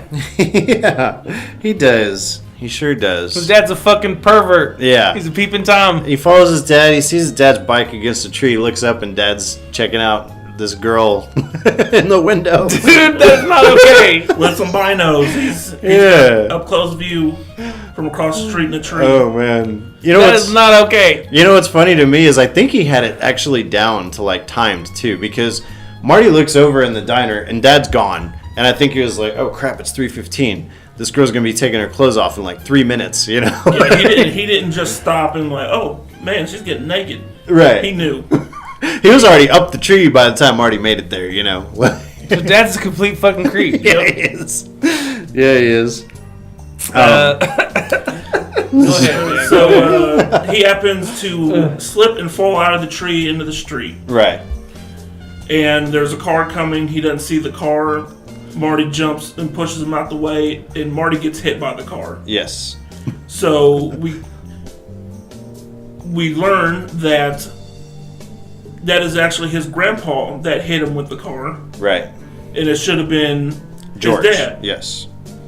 So we messed up the timeline. Yeah. This is when the scene early in the movie where they're sitting around the dinner table and she's telling the story about how they met and he's playing, the dad's playing ignorant. Right. So, what? I'm not listening. What are you talking about? Yeah. It's because he was a fucking pervert. Right. He didn't want to talk about it. Yep, he was not bird watching. He was watching, well, I guess he's technically kind of watching. If we're calling that bird watching, like my parents would, yes. But, yeah, he's a peeping Tom. And he's just playing it off earlier. Yep. So, yeah. It's pretty great. He got to get the girl of his dreams by spying on her. Right? And then basically ruined her life, you know? Yeah. Yeah. Completely miserable because her husband's a pushover. Right. And a pervert. Yeah. So we meet, now he's in the bedroom. Yeah. And This is a great scene. A woman, it's a fantastic scene. A woman is talking to him, and he's like, "Mom?" Yeah. And he kind of comes out of it, and yeah, it's his fucking mom in 1955. Yep. Right. A 17-year-old girl. Mom, you're so ha. He's trying to say hot. Weird. Young. Yeah. No, he said thin. Thin, that's what it was, yeah. Yeah. Yeah, it turns out that it is his mom that found him. Basically, she has been, like, nursing him to health because I guess he's been unconscious for, like, 9 hours. Nobody took him to the hospital or anything. Did you notice that Dad, after he ran over, he's like, he called his wife's name. I didn't write it down. I don't know what it is. But he called out his wife's name, a.k.a. Marty. Stella. Okay, thanks, Preston. You're back on it. I'm Good glad job. you're around, yeah. He calls Stella. He's like, Stella, another one of these boys in like the middle of the 8 road. kids this week. Yeah. So this is a common thing. Yeah. Everybody knows that she changes her clothes around 3:15. Yeah, all these guys are just falling out of the tree to look at her every day. It's great. Sorry, I had to mention that. So yes, so he's back with his mom, Yeah, 17-year-old version of her. right. He wakes up, he sees her, he recognizes her, but she is not as he remembers her. And so she talks a little bit about how he got like a bump on his head and different stuff, and then she starts describing his underwear to him. I've never seen purple underwear before. Yeah, and she's calling him Calvin Klein because his name's like stitched into the waistband. It's all over your underwear. And he's like, "Where are my pants?" She's like, "On my hope chest." It's so great. Oh, She goes to touch his head, and he like falls out of the bed. right. And then Stella calls Lorraine. Yeah. And so they go downstairs. They sit down to eat. At first, he do does a put his rundown of pants the on. family. Yeah, he does. Be really awkward. Be a really different scene if he didn't put his pants on. Oh Lord. So anyway, yeah, he goes downstairs. We do a little rundown of like all the family members. We see Uncle Jailbird Joey when he was a baby. She says he just loves being in his crib, He cries whenever we take him out of it. so we just leave him in there all the time. That's it. Michael J. And squats down and says, "You better get used to these bars, kid."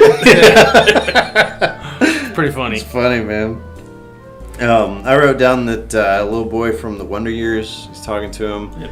Yeah, they had apparently that day gotten a television set, and so Dad's all excited because he's like got it hooked up so they can watch Jackie Gleason while they eat dinner.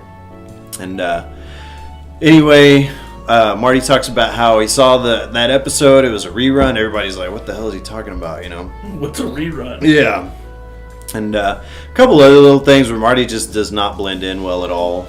He's mislabeling the streets like Maple? Yeah, Maple Street. He's like, "Oh, that's John F. Kennedy Drive." And the guy's like, "Who the hell's John F. Kennedy?" You know. Right. And what is it? It's right after that Stella, Lorraine's mom, is like, "Well, I feel as though we hit you with a car. We should probably call your parents." And he's like, "Well, my parents are out of town." Lorraine's like, "Well, we should watch him. He should stay here until his parents get back. Stay the night in my room. He can sleep in my room." Yeah. And then she gooses his fucking leg. I gotta go. Wouldn't you do the same shit? Hell yeah. I would have come out my skin. Oh, forget that, Let's dude. just pause for a second. Right. Imagine our mothers reaching down and grabbing our thighs and squeezing it like that. All three of us would have jumped the fuck out of that chair too. Oh, Yeah. no. No questions asked. We'd be Nuh-uh. like, gotta go, fuck this, I'm Right, out. I'm out. Yeah. I'll go sleep on a park bench, thanks. Right. There's a couple of funny jokes about how if Lorraine ever brings home a boy like that, he'll what's he Disown say? her. Disown her. Yeah. It's pretty funny. He said it's all about the parents. Yeah. Upbringing and whatnot. Yeah. We see where Marty goes to see Doc Brown. At his mansion. Yeah, before his house is He's got a destroyed. big badass house he with does. like 3 stories of decks and shit. So we see the Brown fortune that he said that he squandered. Well, not really. That sounds like a bowel movement, the Brown fortune. Yeah. I just dropped a Brown fortune. But So no, we see that he has money. yeah. Did they ever say, is it what his family did? At all, or- No. Not even in We don't get any like Back to the history Future of Doc 3. Brown. Yeah. Anyway, go ahead. So he knocks on this door, and it just peeks open a little bit, and you see Doc Brown peeking through the door. He slams it shut. Right. So he goes and knocks on the door again. Then he flings the door open, tells Marty not to say a word, pulls him in. He has this contraption on his head trying to read his mind. So he starts asking him why he's there. He sticks that suction cup on Marty's head. It's great. And after a few fails on Doc Brown's part, he exclaims that his invention doesn't work. Mm-hmm. And Marty goes into who he is, why he came to him. Right. And Doc Brown is not having any part of it. Right. He thinks he's crazy. Right. He goes into kind of like trials of trying to prove who he is and where he's from. Mm-hmm. So he's from 1985. Ask him who the president is. He tells him it's Ronald Reagan. Well, in the 50s, Ronald Reagan was an actor. Right. As we saw earlier, yeah. So Doc Brown scoffs at Marty and says, "Ronald Reagan, the actor?" The actor. And then he starts listing off all these movie stars. Here's the first lady, Jane Wyman. Yeah, as Jack cabinet Benny, members. yeah, all this crap. Yeah. And to get Doc's attention, he tells him how he came up with the flux capacitor. Yeah, he does. Doc doesn't believe anything else. Marty even tries to show him like his photo ID and stuff like that. And he's not buying it, yeah. Until he tells him about how he busted his head hanging a clock. Yep. And so then that gets Doc's attention. He goes and shows him the actual flux capacitor that Doc had drawn earlier that day. Mm-hmm. And took him out to the car. Yeah. That's whenever Doc decides that he's going to try to help this dude. Yeah. He's not lying. Mm-hmm. My invention worked. Right. I need to get him back so I can make the timeline right. Right. I do like how Doc is like, finally I invented something that worked. Yeah. Like I need to help him. I need to see this through. Right. Yeah. It's good stuff. So they go through. This I find kind of weird is that in the movie. So we cut to where we see them basically sitting around like this black and white television that Marty has that camcorder that he was recording Doc earlier. Yes. And he's like basically got it connected up to the TV. I don't see how that would work. Like at all. Yeah, he has jerry-rigged this thing to actually work on this 1950s television. Right. Basically a VCR. Yeah. You know, yeah. With AV cable. Mm-hmm. So right there we kind of know Doc is smart. He does kind of know what he does know, like mechanically. Right. A little bit of electronic. Yeah. Prominence, I guess. So they watch the video. He's explaining the whole thing, and then it's right after that Doc Brown talks about in the video. He talks about how it requires 1.21 gigawatts, and we see Doc Brown from 1955 just freak out. Yeah. And Marty has no idea why. He doesn't know what a gigawatt is. What the hell's a gigawatt? He says, you know.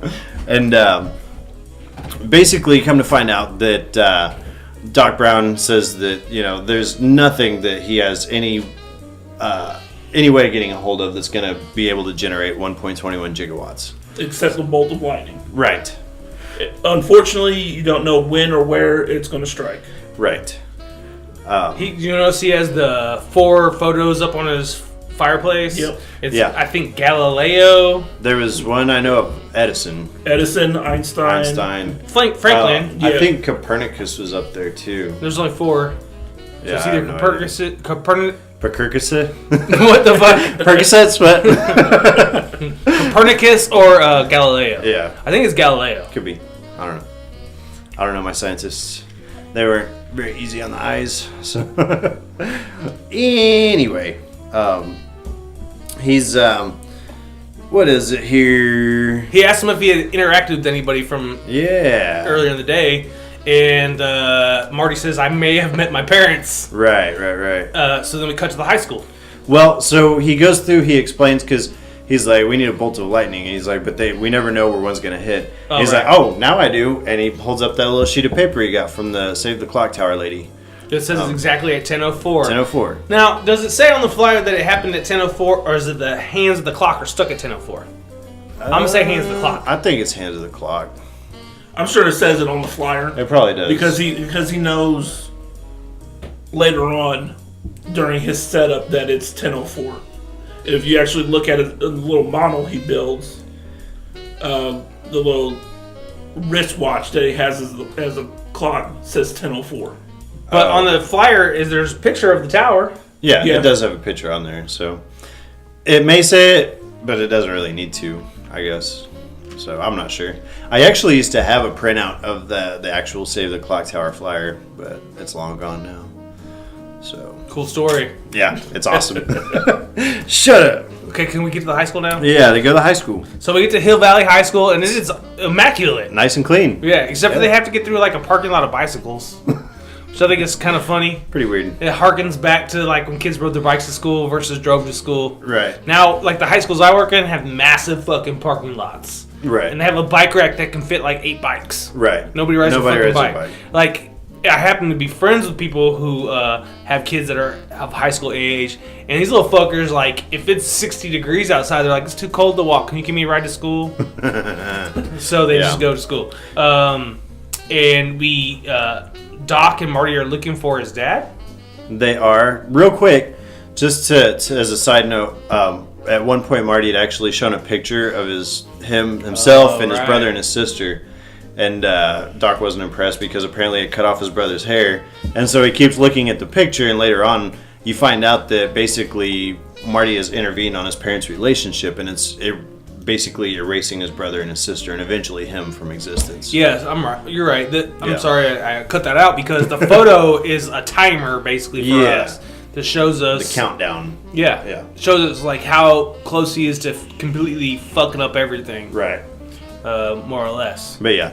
Then we meet Dad at the high school, though. And I love the Dad intro scene. Because he goes, so which funny. one's your pop? And he goes, that's him. And points him, and he's walking down the hall getting kicked in the ass. These two guys are walking by and just kicking the shit out of him. I think it's like 4 or 5. Because he has a kick me sign on his back. Right. Well, there's two. So he turns around and confront the guys, and then another guy comes up the other way, kicks his ass too. It's really funny. To show you how different times are, when I was a kid, we put kick me sign on someone's back. Yeah. And just someone nice was like, hey, you got a kick me sign on your back. Somebody's took that. Yeah, that was the same way with me. Yeah, no one kicked anybody. No. So anyway, he Doc is like, are you sure that's your dad? Maybe you're adopted.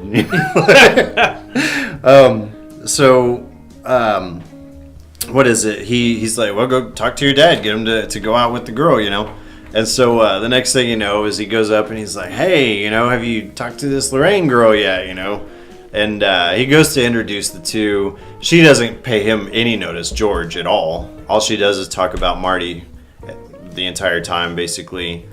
And then has to go to class. Super realistic, though. Yeah. Like, I mean, she just nursed him to health, basically. Right. In her bedroom. Saw him in his underwear. Yeah. She already thinks he's fucking, what does she keep calling him? Dreamy? Yeah. She already thinks he's like super dreamy. He's an absolute dream. Yeah, so why would she pay any attention to this other guy? Of course she's got her attention put on Marty. Well, George is a kind of a Poindexter too, man. He's not like a lady killer Well, guy, he's not so much of a Poindexter as he's a complete he doesn't have any confidence. What's the word I'm looking for? What is it when a kid like keeps himself?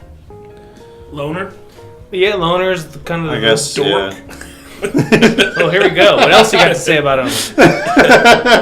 Preston feels very strongly about this character. But yeah, so he keeps himself. Right. So yeah, it's funny because right after that, Marty realizes he's got to put some extra work on this thing. He goes up to George at lunch, And he's trying to talk to him about it, and then he notices that George is writing something. And he's like, what are you writing down there? And it turns out he's like writing his own little personal novel or whatever. He writes sci-fi. Yeah. And so anyway, he's like, okay, well, forget all that shit. You need to ask Lorraine out. He's like, well, I think she's going out with that dude over there. And it's Biff again. He's basically assaulting Lorraine. No, he is assaulting her. Yeah. Full-on sexual assault in the lunchroom. Yeah. And she even tells him to stop. And he's like, oh, maybe you might like it. You just don't know it yet. And all this other shit, you know. She says, I'm not that kind of girl. He goes, maybe you are one of those kind of girls. Yeah. Exactly. We run into this a lot in our shows. Yeah. There is a lot of inappropriate bad touch going on. I've noticed. There's no way since the Me Too movement that people could get away with this shit in the movies. I don't think so. I mean, or they'd be burned. Oh, yeah. Yeah. That'd be it, you know. But it's kind of too bad because, I mean, this is all good stuff. In my opinion, good stuff to make you dislike Biff, you know. But, yeah.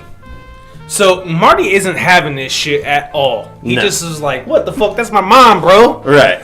So he jumps in there, grabs Biff by the collar, and Biff stands up, and Jesus Christ. Just towers over him. He's a big motherfucker. Yeah, he is. Solid foot taller. Right. It's funny because Thomas F. Wilson nowadays looks kind of frumpy, I guess, you know? Squatty. Yeah, he is. And it's like he has kind of like crappy posture, kind of like me, you know? And so he kind of slouches. He doesn't look that tall nowadays. But back then, dude, he was like hulking over Michael J. Fox. Well, how big is Michael J. Fox? How tall is he? 4'8". He's notoriously short. 5'6". Yeah. At No, the he max. is. Yeah. At the max, he's 5'6". Right. He's notoriously for being, like, short. Like, they said that in, like, was it Family Matters? Family Ties. Family Ties. In Family Ties, Family Matters is a completely Urkel, different show. yeah. In Family Ties, they talk about, there's rumors, anyways, that he walked around on, like, elevated parts of the stage to seem taller. I can see that. But anyways, so Biff totally towers over Marty, and is getting ready to punch him right in the face when Principal Strickland kind of steps into the picture, and he says, I'm going to cut you break this time, so why don't you make like a tree and get out of here? Get out of here. Apparently that line was ad-libbed too. What's great is that is a recurring theme throughout all the Back to the Future. Biff's a dumbass. Yeah. He just fucks up the like catchphrases. The punchline to the... So right after that we see where... What is it? He turns around. George is gone again. Where the fuck does George keep going? Yeah, he like runs off like a fart in the wind, basically. So we see him, I guess it's after school, and he's going home. He's like, hey, you gotta take Lorraine to this dance, dude. I'm serious about it. Why do you keep following me? Right? Yeah, why do you care, you know? And so anyway, he's like, besides, I'll miss my favorite show, the Science Fiction Theater, as it's called. And that's on the same night as the dance, and so I can't go. Like a light bulb over the head, Marty has an idea. Right. Yeah. Because he says, not you or anybody on this planet will change my mind. Will change his mind. Yeah. And I love this scene. Go ahead. Somebody. A little after 1 o'clock in the morning, we see these headphones get slipped onto George's head, and a Edward Van Halen cassette tape. Edward Van Halen. And it gets cranked on. Hard rock guitar riffs, and George sits up with a panic and sees Marty standing over him in this radiation suit. Right. With a hairdryer as his little blaster. His little phaser or whatever, yeah. But it's funny because they talk about Doc like packed his hairdryer with him earlier in the movie, so it kind of makes sense. And he blares the music again into submission, which is not hard to do with George. No. He tells, greetings, Earthling. He's like, I'm Darth Vader from the planet Vulcan. Right. How awesome is that? Yeah. It does a little Vulcan hand thing. Does Star Wars and Star Trek all in one nice, neat little package. Right. Yep. I guess interesting trivia is they were originally going to put a Van Halen song in there, and they couldn't get the rights to it, and so they just asked Eddie Van Halen. But I guess his name, there was some sort of copyright shit going on, so they had to call him Edward Van Halen, and they got him just play like a guitar riff for that one little bit for like 8 seconds or whatever it was in the movie. And immediately George falls. even further into submission because he looks over his shoulder at this sci-fi magazine with this space guy on the front of it. Yeah. So immediately he thinks this is for real. Holy shit. Yeah. It's happening. Yeah. Like, take me to your leader type stuff. Right. Yeah. So the next morning we see George plow through the street to find Marty, who's having trouble opening a Pepsi bottle. Yeah. Because it's not a twist off. He's trying to twist it off. Yeah. And proclaims that he needs Marty's help. Getting to ask out Lorraine. Yeah. He tells Marty about his experience the night before, and Marty's like, let's just keep that shit to Yeah, ourselves. that brain melting shit. Yeah, let's not talk about that. Yeah. And they go into the diner where Lorraine is, and fucking George grows a set of balls on him. He kind of like, does, yeah. Hey, what's the name of the fucking diner? Alright. Okay, he asked the bartender at the Oh, diner. Lou is the he's guy. like, Lou, give me a milk. Make it chocolate. Chocolate, yeah. Slides it down the counter, slams down his Takes quarter, a drink, slams it chugs down. it, wipes his face, and strolls up to Lorraine. He says, I'm your density. Your density. Because Marty had given him some ideas of stuff to say, like destiny and stuff like that. He keeps fucking it up. He talks about how he's his density and stuff. I'm your density. Yeah. She's like, huh? Then Biff shows up. Does he ever? Oh, man, yeah. We get another one of those iconic moments because Biff yells at George like, I told you not to come here.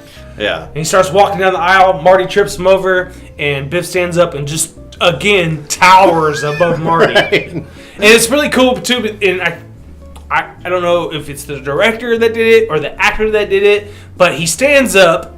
He's kind of hunched over, but you don't notice that at first. He just stands up, and he's bigger than Marty. Mm-hmm. But then he stands up straight. Yeah. He's way bigger than Marty. Right. And Marty's like, holy shit. One thing that's funny that they do in this one, and I think both of the sequels, is whenever you see Biff like stand up straight, you see Marty's eyeballs like just barely peering over his shoulder, and he kind of looks down like, oh shit, you know? Like, yeah, it's pretty great. And then hits him with the old, Biff, what's that? Knocks him the fuck out. Yeah, he does. Falls for it. And that couldn't have been new in the 50s. It's the oldest thing ever. Yeah, Biff's not the smartest character. No, he's not. He's dumb as hell. So he catches him with the right hook. Yep. And hauls ass. This is one of the best scenes in the movie, I think, is the skateboard chase. And this is when I talked to you guys when we were watching the movie. I said how like I made a comment that the sequel was a shot-for-shot remake. Right. And this is really the spot in the film where it really highlights like a shot-for-shot thing. So he runs out and he catches some kids on like soapbox scooters. Mm-hmm. Best way I can describe it. Kind of, yeah. It looks like milk crates they made. Something. They have a name. I forgot what the name is. There is a specific name for it, and they were a real deal in the 50s. Preston, you're only drinking water. I know this. I know, but some things I just can't remember.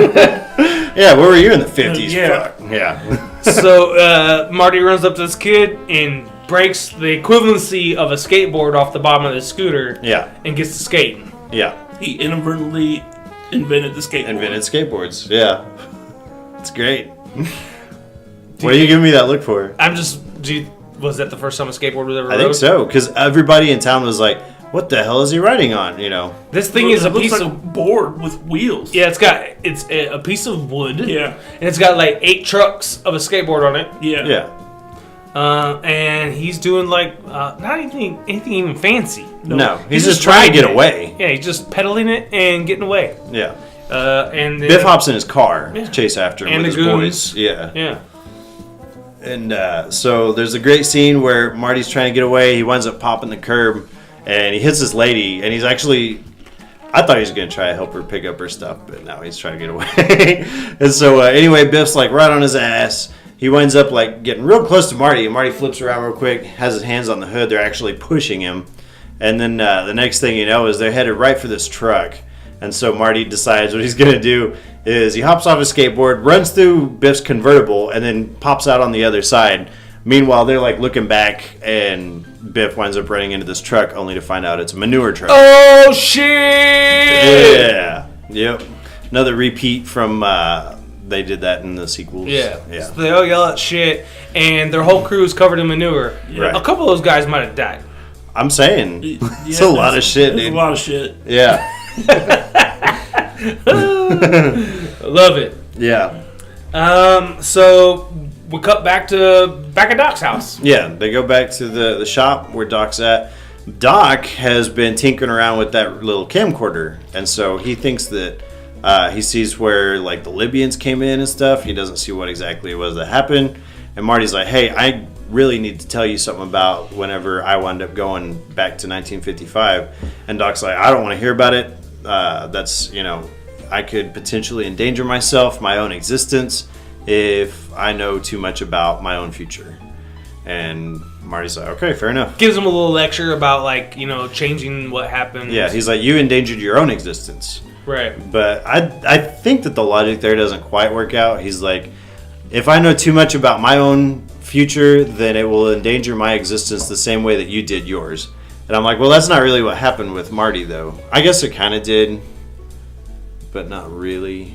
Well, he didn't do it on purpose. Yeah. Well, whenever he intervened on his parents, but that wasn't, I don't know, man. He didn't do any of that on purpose, but it did change what the possible outcome was. I guess so. It's something that had to be corrected. Right. Because his life depended on it. Right. Yeah. Fair enough. So they decided to do the model. No, this is great. I love this model because it's a model of the town square, and Doc apologizes for it not being very. It's not to scale. It's not to scale, and he didn't paint it. Yeah, but it's immaculate. Are you telling me that he was gonna build like this big thing to scale? It's immaculate. And did you notice that there's like ketchup bottles and stuff like that that are painted tan in there? Yeah. So he was using items from his household to make this model. Mm-hmm. Coffee cans, boxes, just like it'd be cool just to have this little model on its own. I agree.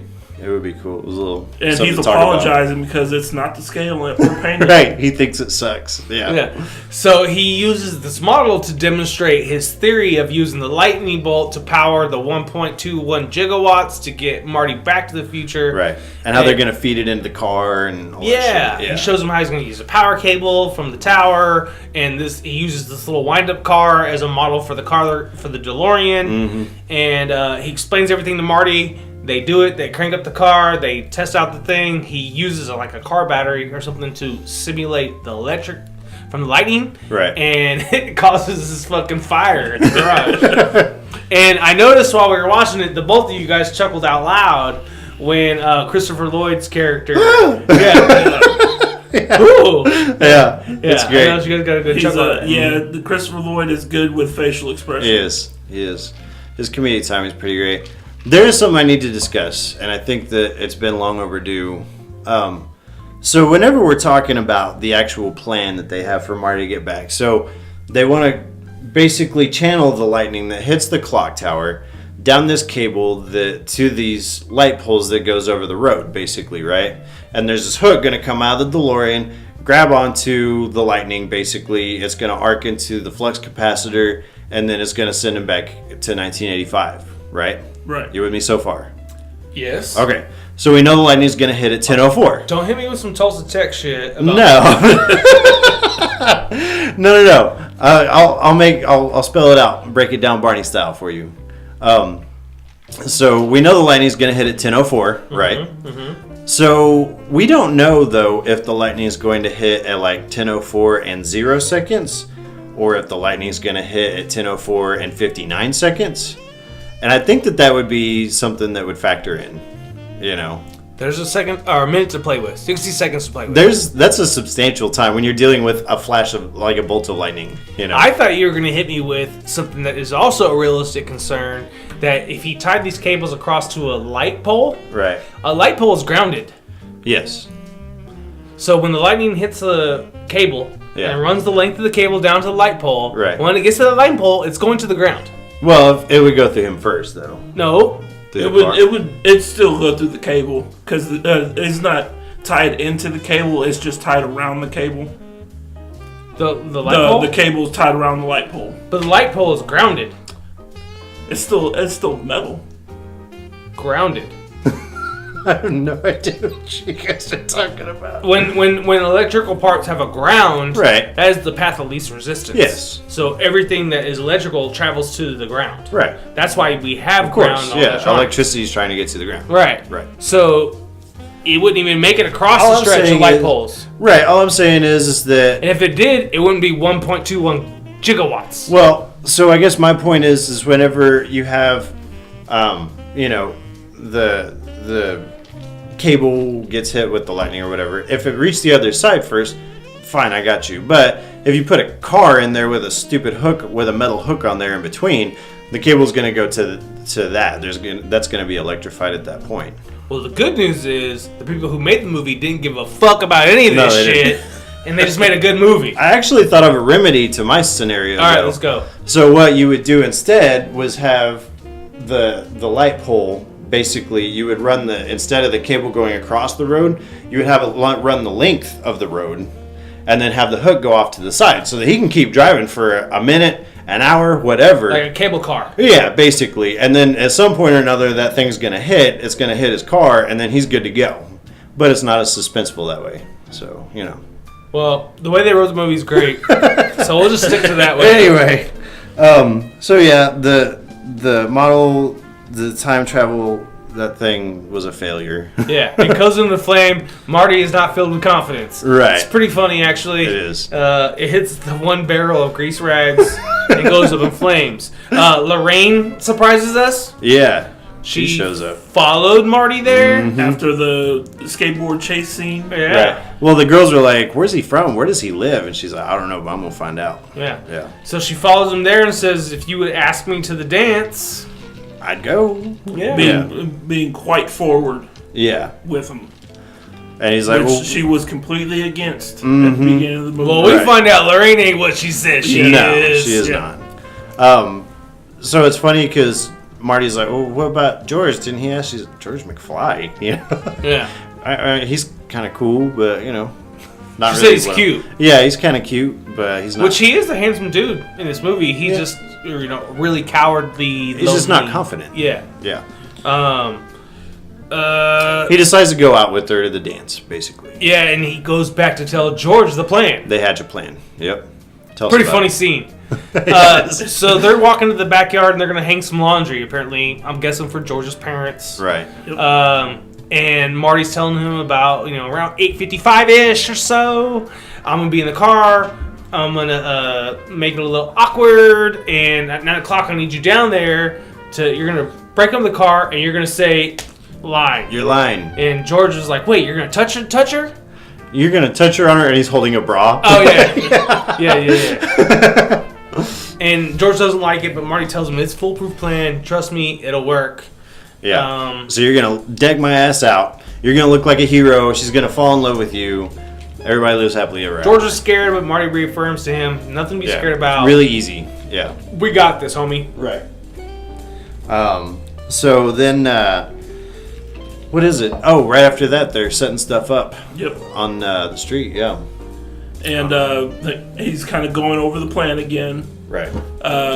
Tell him that he's got the marker set on the street, way down the street, and running that the lightning's going to strike at 10:04. It's going to travel down the wires, and which it brought a very good question again, that he calculated the distance it would take the car to get to the wire at the exact moment. However, there's no way he could judge that having never driven the car and knowing what it's capable of. The DeLorean, albeit slow, was night and day faster than the cars of the 50s. Right. So, having never driven the car, how does he know the distance it's going to take to get to 88? Right. Very valid point. Yep. That is true. He also says that he accounted for wind resistance. Yep. But he doesn't even, at this point, he's like, "Are you sure it's going to rain?" Yeah. He doesn't know what the weather's going to be like, so how Yeah. can you account for the wind? Yeah. He just has this flyer that says it's going to strike lightning, and he just heard a weather report that it was going to be clear in 40 Yeah. degrees. Right. But, Be that as it may. yeah. Hold on a second, guys. Doc Brown invented time travel. Don't you fucking dare question his ability to adjust for time travel, Right. distance, He's got it figured out. and wind resistance. All right. Right. I got you. Moving on. All right. At this point, Marty actually tries to tell him the situation in the future again. Yeah. Doc doesn't want to hear anything about it. And so he decides he's going to take it upon himself to write a letter to Doc. It says, do not open until 1985. He says, on the night that I go back, you're going to get shot and killed. Please take necessary precautions, so on and so forth. Slips it into his coat pocket, goes to the dance. And, what is it? Oh, we see Marvin Berry and the Starlighters. Yeah. Yeah, pretty good little... At the Enchantment Under the Sea dance. Yeah. We're at the fucking dance. Finally. The dance that we heard about at the first dinner with the family around the table in 1985. Mm-hmm. Yeah. So the history we heard about, we are experiencing it Firsthand. Yeah. And Marvin Berry and the Starlighters are jamming out, and George is getting his groove on by himself. Just trying to get it, yeah. Having fun, drinking punch. He's doing the Carlton. That's what Mike's doing. But yeah, he's over there getting it. Marty and Lorraine show up, and he's like, hey, do you mind if we park here? And she's like, no, that's fine. I'm almost 18. I've parked before. Right. Whoa, Mom. Yeah. We get a whole different picture of Lorraine. Yep. Right after that, she breaks out a pint, takes a sip. He's like... Marty takes a sip. He's shocked, but he takes a sip. Right. And then she breaks out a cigarette. He goes, you smoke too? She goes, you sound just like my mother. Don't be such a square. Right. He finds out that his mom is a floozy. Right. At this point. Yeah. Like, who are you and why did you change? Right. She's not the girl that she's portrayed at home. No. Not even close. We're not saying she's a big a hoe. No. But she's experienced. Just saying her first go around. Yeah. Right. What is we see where George is kind of like looking at the clock. He's like, oh crap, he's already late. He's botched the plan. It's basically. like 8:58. Yeah. But he's already screwed it up. And then we see where like Lorraine takes off her like shawl and like she has this dress that she's like busting out of. Looking incredible. Oh yeah, Marty's like, oh my god, get me out of here. Yeah, it's like he had a plan to be the aggressor in this. Yeah, and she is pushing him out of the way and taking over. Right. This is like another one. He is getting uncomfortable because she is moving at lightning pace. Yeah. To get with him in this car. Mm-hmm.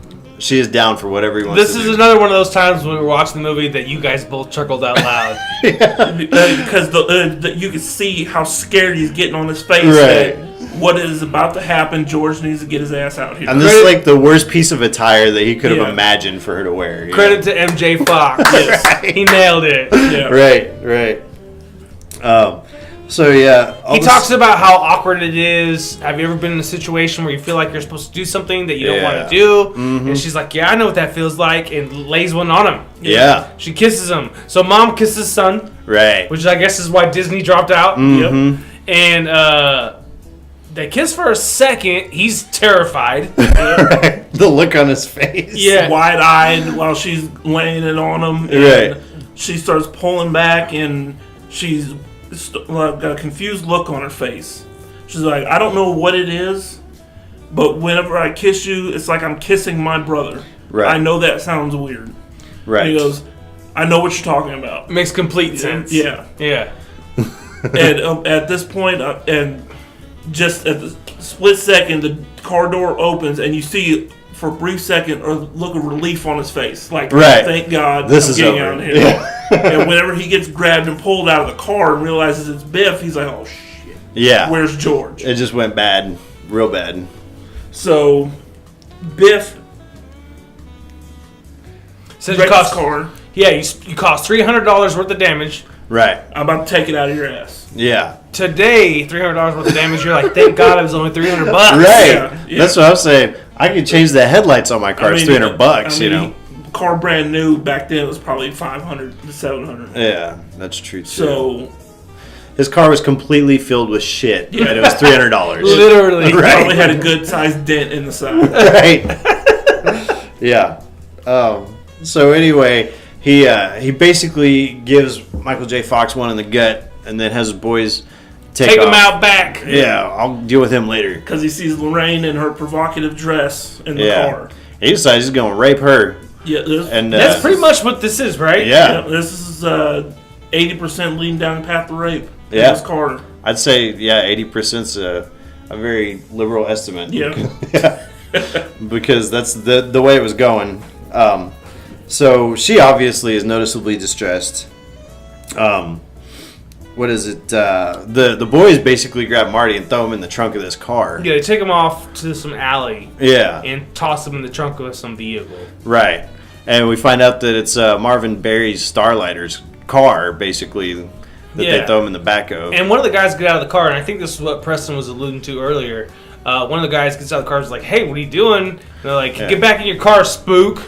Yeah. And you can't say that. Yeah. And then a few of the other gentlemen in the car, Like and four other dudes come in the band, get up and like, "What'd you say, Peckerwood?" Yeah. And like, look, like I said earlier, it's not pleasant. No. It's not a good time of our history, but it happened. But it's Yeah. not It's inaccurate. representative Yeah. of 1955. Right. So, like, kudos to the filmmakers for keeping it. I'm not going to say every interaction was like that, but I'm sure there were. It's representative Yeah. of. Right. Who you calling Spook Peckerwood? And Yeah. he's like, look, we don't want to mess with no reefer addicts or anything.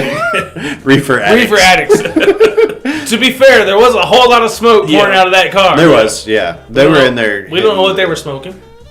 Don't be judgmental. Don't be judgmental. We don't know what they're smoking. That one. I know if I was in that car, what I'd have been. Maybe smoking. they were vaping. That could have been, yeah. You ever seen a hipster driving down the highway vaping on his thing? Vaping, yeah. A whole lot of vape coming out of there. Right, As I right. take a puff from my vapor. So the band members chase them off. Yeah. And They're really nice, by the way. Yeah. Yeah. They're just like, hey, get that fuck out of here. Yeah. Right. Go back home to mama. Yeah. He says, yeah. So it's right after that George winds up accidentally intervening on Biff's situation Right. with Lorraine. Biff's about to fucking break this dude's arm. Right. George is about to shit his pants. He had no idea what he was getting It's into. over. Yeah. It's done. Right. But Lorraine gets out of the car and Biff just like face pushes her to the ground. Right. Which really pisses George off. Yeah. He's like, this is bullshit. Comes around with that left hook and just fucking beats his ass. Just one punch knocks him out. Yeah. Spun him around. Flatlines in one punch. Right? And that's great because Marty got to see that, right? No. No, he did see it. No, he didn't. Oh yeah, because they busted him. They got that screwdriver Yeah, thing. no, out the car. band members are like fucking. Just as he came around the corner to the car, he sees him drop Biff. Oh. Yeah. I thought because the band members are like fidgeting with the trunk. Right. Because they were like, where are the keys? And Marty's Right. like, the keys are in the trunk with me. Yeah. And today, you could just pull a lever, Yeah, get the they back got seat it. down, or get the trunk open, Yeah. Right. get out of there. But the band members use a screwdriver to like jimmy the trunk open. Right. And the guitar player actually like slices Marvin his hands open. cuts his hand open. Yeah. I thought that Marty saw the result of. I didn't know he saw it. Yeah, he saw him punch him and drop him. Right there, right as he was punching him, he showed up. Because he was in shock. He was like, he was just like, oh my god, my dad just punched out Biff. Yeah. So, When he knows that didn't actually happen. Yeah, Dad was a complete wuss before. Yeah. Yeah. Yeah. But he helps Lorraine up off the ground, kind of smooth. Yeah. Are you okay? Yeah. Yeah. That's And that's she's perfect. instantly gaga over. Yeah. She goes nuts. Well, when she came to the garage at Doc Brown's house, she told Marty that she felt like a man should stand up for himself and protect the woman he loves. Don't you agree? Right. So this actually got to happen for her. Yeah. So it's pretty pivotal for her. Mm-hmm. At that point, They want Marvin to play. well, Marty knows Oh, yeah. that his parents need a kiss to fall in love. This is what happened at the in the At the original dance. in the original dance. Thank Yeah. you. Yeah, this is what happened before, so they need to do it again. So he's trying to convince Marvin, Barry, and the Starlighters. thank you. Yeah. You're on it. The Starlighters to play, and the Marvin and the Starlighters are like, no, man, his hand's fucked up. He can't play. Dance is over, bro. Yeah. Unless you know somebody who can play the guitar. Cut to Marty strumming that guitar. Sure enough. That's it, He man. finally got to play in front of people. Yeah, at a dance. So they're playing Earth Angel, Right. and he's playing it the way you're supposed to play it, Pretty well, yeah. but Then all of a sudden he starts struggling. yeah, he's not doing so great. Yeah. He looks at the photo that's pinned on the guitar strings at the neck of the guitar. His siblings are disappearing. He's starting to go fade. And I think that's one of the only times in the movie we see some real CGI. Yeah. Where he holds Sticks up his his hand right in front of his hand in face. front of his hand. And you can tell, like, the hand is separate from him. Right. And it's 1985, we'll forgive him. Right. But his hand disappears. Right. To be fair, Robert Zemeckis has said that's the only special effect in the movie that he feels like doesn't stand up. It doesn't. No, it doesn't. So, But that's I'm okay. with you, Robert. Yeah. Yeah. We're boys, by the way. I don't know if you guys know that. Right. Yeah. Well, First Bobby name. to First you. name. but- First name. Yeah. So he falls Darkest. out. But who'd you say he looked like? Shermanator. The Shermanator shows up. Right. He's like, pushes fucking George out of the way. Right. Scrap McFly. Yeah. He's the guy that plays the kid in the Lederhosen in the Burbs from the Creepy Family. Oh, really? That's probably the only other movie I've seen him in. That's great. Hans. Yeah. What's You remember funny- his fucking- Yeah. What's great is the only time I think of that kid is whenever in that movie they're like handing everybody like pretzels and then they hand him a sardine Yeah. that you're supposed to like lay on top of the pretzel. Like Tom Hanks is like eating this thing, but at the behest of his wife, and it just looks so disgusting, bro. But yeah. Oh god. Yeah, that's the only other movie I remember seeing him in. I didn't know I was fucking with a couple of movie juggernauts. Oh, You guys I are don't all know about over that. this shit. Yeah. I don't know. You guys gonna do this without me? Burbs is a great movie. Yeah, it is. Go watch The Burbs right now. You guys totally sidetracked the shit out of me. Right. So, anyways, George builds up the courage. He's like, no, fuck that fucking Shermanator. I'm gonna be in there. And he goes and says, excuse me, pushes him out of the way, lays one on Lorraine. Yeah. All of a sudden, Marty's hand is back, and he finishes the song. Brother and sister back in the picture. Yeah, everything's Yeah, back good to to go. good. Yep. Time to get on with our journey. But Marvin wants to fucking throw down. Yeah. He said, let's play something with some heat on it. That cooks. That cooks. There you That go. cooks. Let's play something that cooks. So he decides to play oldie but goodie. Well, actually, it's just oldie from where I'm from. Right. And he plays Johnny Be Good Mm-hmm. by Chuck Berry, I believe. Yes. Yeah. They even make a joke about it. Yep. That he like Marvin calls. He's like, "Hey, Chuck, it's your cousin Marvin." And he's like, "Listen to this." Remember that sound? Yeah. Sound you're looking for? Listen to this. And Right. Yeah, it's pretty great. Of course, at the end of it, he gets into his '80s like power chords and stuff. Yeah. And everybody's like, "What just the starts fuck?" shredding on this guitar. Yeah. Heavy metal shredding. Right. And Marvin Berry is looking at this guy like, what in the world is he doing? He just lost his He's like, mind. what? Except for the fact that at the very end, there's this long, like, Yeah. note. But he's got both of his hands on the guitar string, which doesn't allow a guitar No, string it to doesn't. resonate. No. So that was inaccurate. But we'll forgive it. Yeah. Still a great scene. He should have had his hand on the whammy bar. Yeah. That's what would have given him that sound. But whatever. I digress. Yeah. Mike learned that when he played for Metallica. So. I am a fucking incredible rock band player. The video game. Anyway. 8-time star power. Right. Don't fuck with me. Oh man. So yeah, George and Lorraine end up together. He kind of meets him a little bit after he gets done playing. He has a nice moment. She's like, do you mind if George takes me home? Nah, that's fine. And then Could you imagine if people got jealous? this is bullshit. Yeah. You came to the dance with me! I'm taking you home. Right? And goes and beats the shit out of George. We're talking about a whole different movie at this point. Right? And he asks a favor of him. Yeah, it's That great. if they have a son and he accidentally, which he emphasizes, sets the carpet on fire to take it easy on him. Mm-hmm. I love it. And they're like, sure. Yeah. What? And then Marty takes off. By a Right. show of hands, have you ever caught the carpet on fire in your house? No. I'm the only one. Good lord, Mike. Dude, I almost burned my house down like 5 fucking times when I was a kid. Oh my god. Like, it's a miracle. Like when you get under a box spring of a mattress, there's Yeah. that weird webbing. Yeah. I caught that shit on fire. My mom threw that in the swimming pool. One time there was a babysitter over at my house. I strung a bunch of masking tape from my bed to the desk in my bedroom. Yeah. I lit that shit on fucking fire. Oh man. My brother and I ran a fucking 3-wheeler up a fireplace. Like in our house. Y'all are crazy, man. So I'm with fucking Marty, man. Take it easy on them, man. They're just being kids. Right. Being kids. These kids never did it. Damn. You guys are a little bunch of goody two-shoes. I guess. I broke a window in the house, though. Mike's, that's child's play, Mike. Dude, I threw darts into the wall like it was a dartboard. Mine was with a wiffle ball bat over a bowl of cereal, but we won't go into that. Who were you fighting over the bowl of cereal? My sister. My brother stabbed my cousin over a rock that looked like a mermaid. Fucking, what's the shit called with dinosaurs? A mermaid dinosaur? No. When you find a fossil. Oh, a fossil. Mermaid fossil. A mermaid fossil. It wasn't a mermaid fossil. Mermaids I are real. don't think so. Gee. I think I've said too much. You're Let's move destructive and dumb. It wasn't me, it was my brother. Oh, fair enough. Oh, man.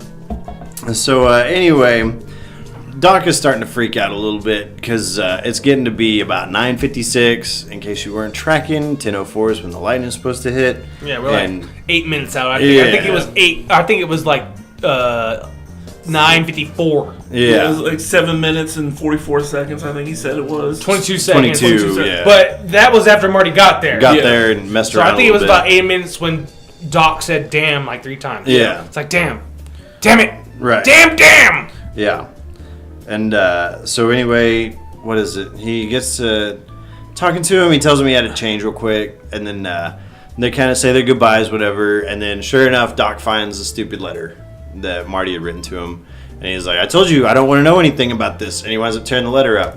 And so just then, sure enough, like the wind takes out this tree branch, and it takes out this power cable that was supposed to electrify the car. And so we get this whole sequence where Marty is helping Doc, who climbed up into the clock tower, and they're trying to rehook this thing back up. And he hands him the plug. He's like, "Dude, you got to take off. It's getting to be like crunch time." And so Marty takes off, goes down the end of the street. He's like, "Man, I wish I had more time, so that I could tell Doc." And he tries to holler at him. Yeah, but he can't hear him over the weather that's going on and stuff. Well, just as Doc is really listening, Right. the bell of the clock tower is like donging. Yeah. Dong, dong. It's for 10 o'clock. Mm-hmm. So Doc can't hear him. Right. So Doc is just like emphatic about like get in the fucking car. Right. And go down to that white fucking line that I painted down there and get Right. ready for this shit. Yeah. And so Marty, whenever he gets down to the end of where the line is painted, he's like, "I'm in a time machine. I can put down whatever I want time-wise and show up whenever I want. I got plenty of time." And so he gives himself an extra 10 minutes basically to try to intervene, as opposed to Doc Brown dying in 1985. Genius moment, by the way. It is genius, except 10 minutes is stupid. I give myself like an hour, But still. That's still good thinking. The fact that you're like under the pressure of thinking, trying to get home, and you're Right. like, I could just add 10 minutes to this shit, I'll be straight. Yeah. That's pretty smart. Yeah. Well, and he thought he was going to be able to use the car to get there too, whenever he got there. Right. He thought that 10 minutes would be plenty of time. But anyway, there's this whole great little sequence where Doc Brown is trying to like reconnect these wires. He manages to like get a hold of both of them. He goes to pull it. Sure enough, it's just barely not enough because that tree branch is like weighing it down. He's like 9 inches short. Mm-hmm. Yeah.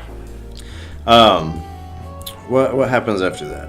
Oh, so Marty is back at the starting line now. Mm-hmm. And Doc realizes, like, all right, fuck this. So he just jerks on the cable enough to get the branch to move so he can plug that in.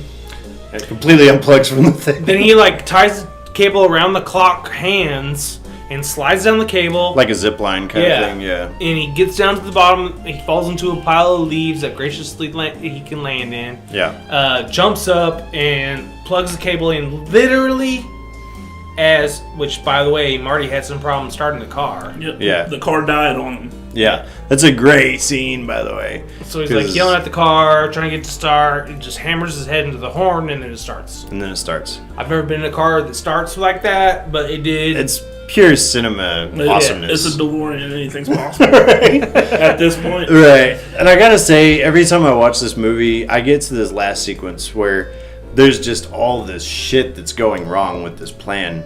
And I always am just completely enthralled by it, even though I know how it's going to play out. They do a fantastic job of building suspense. Yeah. Absolutely.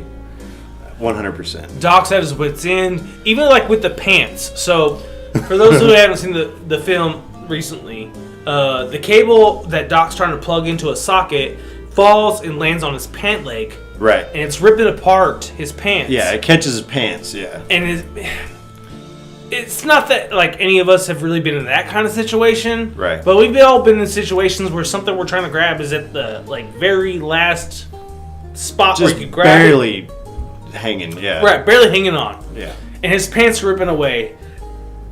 And you know that like it's the chances of him grabbing that cable are slimmer by the moment. And so like we feel that as movie watchers. Mm-hmm. We feel those moments. And so they milk us to the end on this one. Yeah. So he gets it plugged in, he slides down, Marty hits his head on the thing, gets it going, hammers the gas, full speed ahead, hits the cable literally as the lightning like strikes the tower and works its way down. Right as Doc Brown's plugging the thing in. Yeah, Doc Brown gets blown across the parking lot, kinda. Stands right back up, he's fine after good. getting hit by lightning. 1.221 gigawatts don't do shit to Doc Brown. Right. Yeah. Then we get to the future, back to 1985. It's kind of funny because you can see on the clock tower the little ledge that Doc Brown broke off is still like broken in the future too. There's one little part I want to go back to. Whenever Marty gets back to Doc from the dance, he asks him how it goes, and he said that his dad laid him out one punch. Oh yeah. And Doc asks him, has he ever stood up a bit before in his life? He goes, no, never. Why? And Doc says, never mind. It should be fine. It dismisses it, yeah. Right. So at this point, he has theories about the time paradoxes and messing up the future. Right. But he knows that this is going to be something better for him once he gets back. Well, do you think he knew then, or do you think he just knew that it changed it? I think he knew that it changed it. Well, whenever he said it, he was looking at the picture, and all three of the kids were there, and so I think he figured it would be okay. Good enough? Yeah. Yeah, and there can't be nothing wrong. He stood up to Biff. He's not susceptible to Biff's bulliness anymore. Right. Biff is going to be a different person now. And I think it probably plays a factor to an instance once Marty gets back to the future. Right. And that we see Marty, once he jumped through the future, he crashed into one of the storefronts. It was a church. It's something about it was the old cinema. It was, yeah. Well, it's great about the film that I really liked is every time that the car vanished and reappeared, it reappeared in the exact same place it vanished. Yep. So it only made sense that when it vanished right in front of the cinema, it reappeared in front of the cinema. Yeah. That's one thing that apparently Robert Zemeckis was really trying to stick to. Like, if we're looking at like Doctor Who or something like that, apparently they travel through like space and time. And he was like, I really just wanted them to be able to travel through time, not space itself, you know? Well, and so it's so funny because I'm a fucking idiot. I don't know anything about time travel. Nobody really does. Right. You know, people try to pretend like they do. It's all theories. Yeah. But for me, personally, there was a movie, I think it was called The Time Traveler. And the guy was in this crazy time machine where shit would spin around him. It's a time machine. It was a time machine. And he would hit the hammer forward and things would spin around him. And when the time would change, he was in the exact same spot. Right. But everything's like moving fast around him, yeah. Yeah, everything was changing around him, right. but he was in the same spot. And for me, my half-witted brain, that just made sense. Right. And go ahead. It does make sense. There's no reason to believe that you jump in a time machine that's stationary and you end up in Paris, France in the future. Right. There's no reason for that. You should be in the same spot. It's not a teleporter, it's a time machine. Right. Yeah. Yeah, so for me with the car, watching it today, and we talked about this last episode, you know, we watch movies, or at least I do, I watch movies in a completely different way than I have ever before.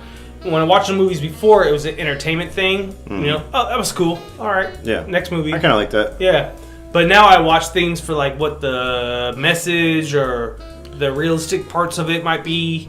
And the fact that like he disappeared right before a cinema, reappears at the cinema and crashes into the fucking wall. Right. Makes complete sense to me. Well, he's going 88 miles an hour. You can't stop. Yeah, it makes complete sense to me. Right. Yeah. So that's really my only point. That it still has that forward momentum whenever he goes through time. Exactly. Which I think that 88 miles per hour was significant enough to be, that's the speed you need to go through the fabric of time. Right. Well, I mean, when I was in driver's ed, 88 miles an hour was like 4 times over the speed limit. That's 4 times more lethal. Yep. You know, Reckless driving. Yeah. Who knows what's gonna happen? Tack on $250. $250. Oh shit! I got Wormhole opens. Yeah. I gotta work extra hours this week. Right. Just changed my life. So anyway, he crashes in. I thought it was funny. The church he runs into, it used to be the cinema, but the church is the Assembly of Christ. I think they just didn't want to plug Assembly of God or something, but they called it Assembly of Yeah, Christ. they probably didn't want to offend anybody. Yeah. And so anyway, that's when we see Red. I think that's the mayor. No, I think you're right. Yeah. It makes sense. Yeah, he's trying to wheel the car back around. He looks at the clock on the bank, and he's like, all right, I got plenty of time, 10 minutes. Here's the fucked up thing, though. He pulled out of the building and turned the car around. Why did it shut off? Because it's a piece of shit. It did the same thing while he was waiting at the starting line. It just shut off on him. It's just a piece of shit car. It did it whenever he got to the line of states at the beginning of the movie. Yeah. It just shut off. It's just a temperamental piece of crap, dude. Good advertising for the DeLorean. Apparently, John DeLorean loved the car being used in this movie, too. Of course he did. Yeah. Because people overlooked that shit and they just looked at the fact that it was the time This is travel awesome. machine. Yeah. So anyway, he right whenever the car shuts down, he's like, "Crap, I can't start it." I'm always like, "Well, bang your head on the steering wheel again," you know. But he looks out and sees the Libyans drive by, so he knows that he's far past fucked at this point. He hoofs it out to the mall. Now it's Lone Pine Mall because he ran over one of the pine trees. Yeah, that's one of the little Easter eggs in this movie that like are probably more common knowledge than most. So it was Twin Pine at the beginning. We heard about Mr. Peabody and his breeding pines, and when he crashed into the, which is a weird phrase, but breeding, you well, don't think a tree's breeding. But when he crashed into the farm in 1955, he ran over one of the twin pines. They were small trees. He ran over one. Right. Now it's the Lone Pine Mall. Right. So there you go. That's how the butterfly effect works. Dumb. Folks. Yeah. Changed very little, but you know, whatever. There still has a JCPenney. So. It's just showing that he changed something in the past, so something in the future is going to be different. Right. So exactly. that goes back to Doc asking about his dad ever standing up to Biff. Right. So he changed something in the past. Something in the future is going to be changed. Doesn't mean it's going to change everything. Right. Right. It's going to change something. Mm-hmm. Yeah. What is So it? Marty watches everything go down again. Yeah. Doc gets shot. Car chase. Watches Time himself travel. go back in time. Yeah. And then they actually hit a little photo hut this time. The Fox photo. Yeah. Well, that's what it was. we see what happened after he went to the past. Yeah. And the librarians. God, you're irritating. The Libyans crash into a photo booth, and I guess they die because we don't see them again. Him and Doc like chinwag for a good couple minutes. Yeah, so you jump the shark, and he goes Well, down. no, I'm just saying that the Libyans didn't bother him anymore. They had enough time to pack up and get out of there. Right. Yeah. So he goes down and checks on Doc. Doc appears dead, but after 30 seconds or so, Doc starts breathing. He looks up at Marty, and he reveals that he's got a bulletproof vest on. Right. And he pulls out this letter. This is one of the spots in the movie that kind of fucked me because I remembered incorrectly that he actually had seen the whole video Okay. in 1955. Right. He had seen the whole video, but he played it off like he hadn't. But no. He was able to piece together Marty's letter in a windy storm. Right. And tape it back together. Well, so if you notice, what he did was he tore it up, and he actually stuffed the pieces in his pocket. I didn't notice that. Yeah. But doesn't it make more sense that he still had the video camera and shit back at his house and he watched the whole thing? That's assuming that Marty continued recording after the Libyans attack. it was right up to where he said, "Run for it, Marty." Then the tape stopped. Then it stopped, and he just kept watching that part again because he was trying to figure out what happened, like on his own. And then when Marty offered to tell him, he was like, "No, I really don't want to know." So okay, yeah, I'll take that. So yeah. So I think there's just a couple of factors that with with George laying out Biff, with him seeing that video and Marty insisting, trying to tell him what's going to happen. He's kind of like, I need to know. Right. At this time, at this point, I need to know. Right. Because he's like, this kid came from the future, from the machine I created, and he changed my life completely. Right. I now know my purpose in life and what I need to do. So I owe it to him. Yeah. I agree with that. I take it. I like it. Doc takes Marty home. Yep. He goes home, says he's going 30 years in the future. Yep. It's a nice round number. Yep. Marty falls asleep back in his weird awkward position. He does. Yep. Suspenders on, the whole thing. Looking like a toddler. He has his little Pepsi free on his headboard. Yeah. The family. He wakes up, walks into the living room. The family is way better off. Yep. Yeah. House is completely different. The sister's a player. Yep. Yeah, she got lots of boyfriends. The brother's wearing a suit because he always wears a suit to work. Right. Yep. Their furniture's nice. Mom and dad are groping each other. Yeah. Yep. Looks like they got done playing tennis or something. They did play tennis. I'm sure of that. We see Biff. He's outside. He's waxing cars. Yeah, Right. because he thought that his mom said, "I thought you were going camping." And he's like, "No, I can't. The car's wrecked." And it's like, "The car's not wrecked. What's going on?" So they go Who wrecked outside. the car? Yeah. Biff's out there waxing the Mercedes, and he's like, "Now, Biff, you're going to put 2 coats on this time." He's like, "Just finishing up the second coat now." He's like, "Don't con me." He's Right. like, "I'm sorry. I'm just starting the second coat." Right. So we see that the role reversal. Yeah. there, Biff's where like subservient now. Yeah. he got put in his place. George runs his shit now. Yeah. Yeah. Right. Oh, Dad gets his box of books in the mail. Yep. Apparently, he Yeah. finished his novel. He's an author. Yeah. Marty goes out to the garage. Dad hands keys to Marty. Marty goes to the garage. Yeah. Sees he's got that Toyota Tacoma that we saw at the beginning of the movie. Yeah. Oh, Mom's like, I really like that Jennifer girl you're seeing. That completely changed for her. Yeah. Yeah. Doc comes back. He Yeah. comes back up. Mm-hmm. He's wearing some futuristic looking shit. Right. Says, "You gotta come back with me. Where we're going, we don't need roads." Yeah. We use that in the opening of our show. We kind of do. Yeah. Well, it's part of the intro. Yeah. Yeah. It's pretty great. So it's pretty iconic.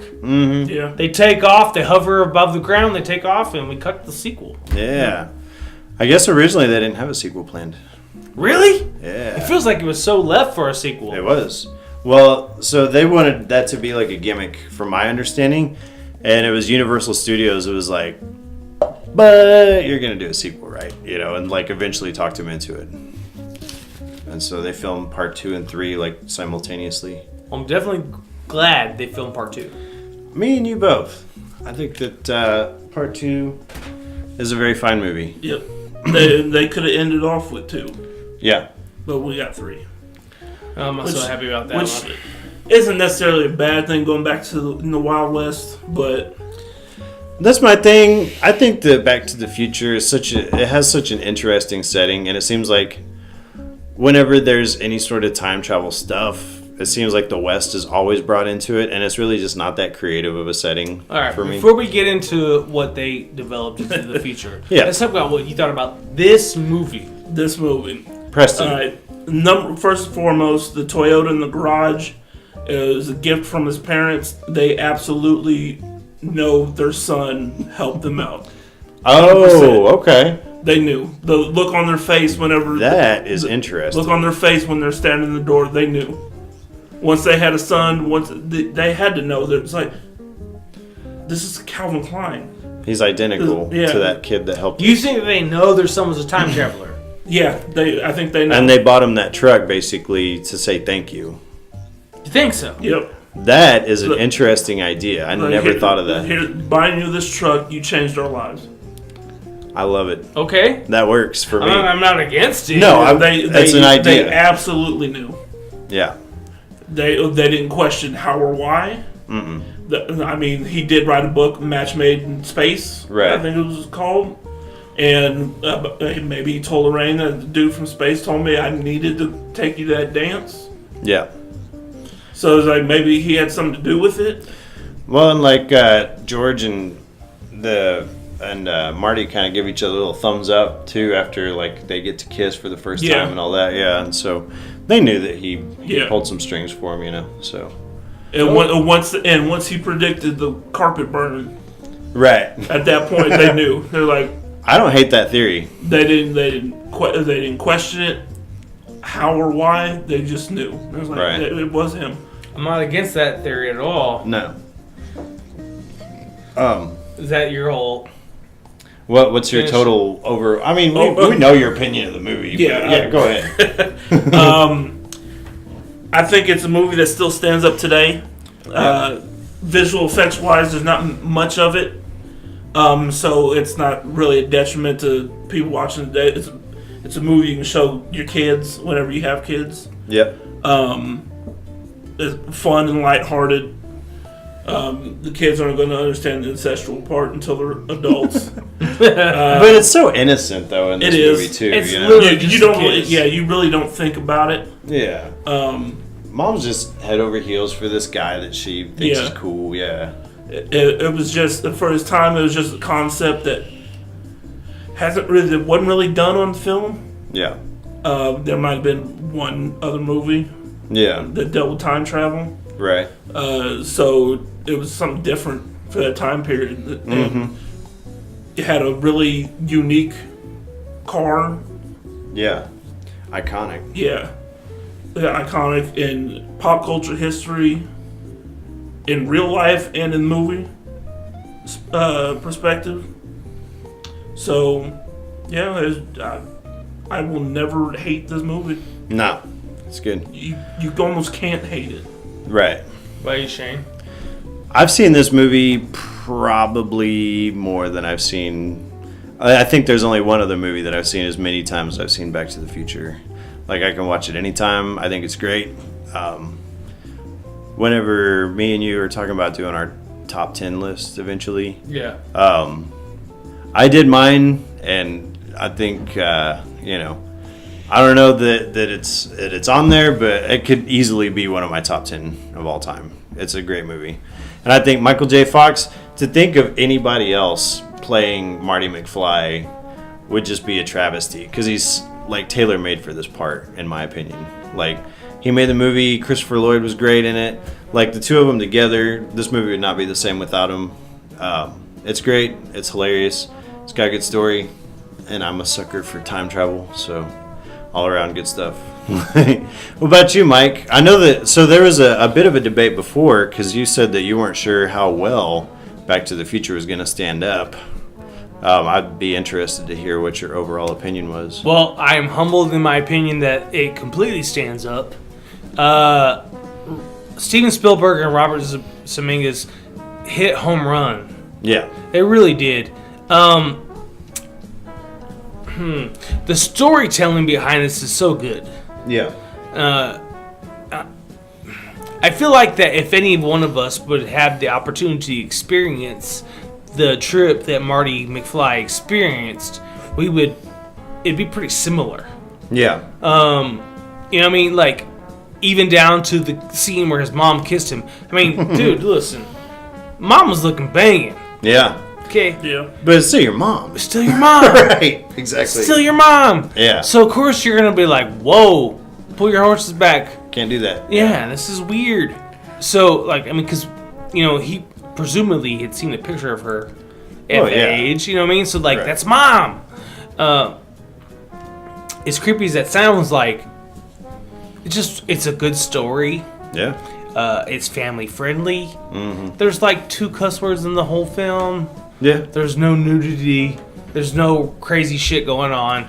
Like Preston said, if you watch it with your kids, like, they're not going to understand that it's incestual. Yeah. Right. Like, it's just weird and funny. They think it's funny because they kiss their mom and dad all the time. Mm-hmm. Like, it's just funny. Damn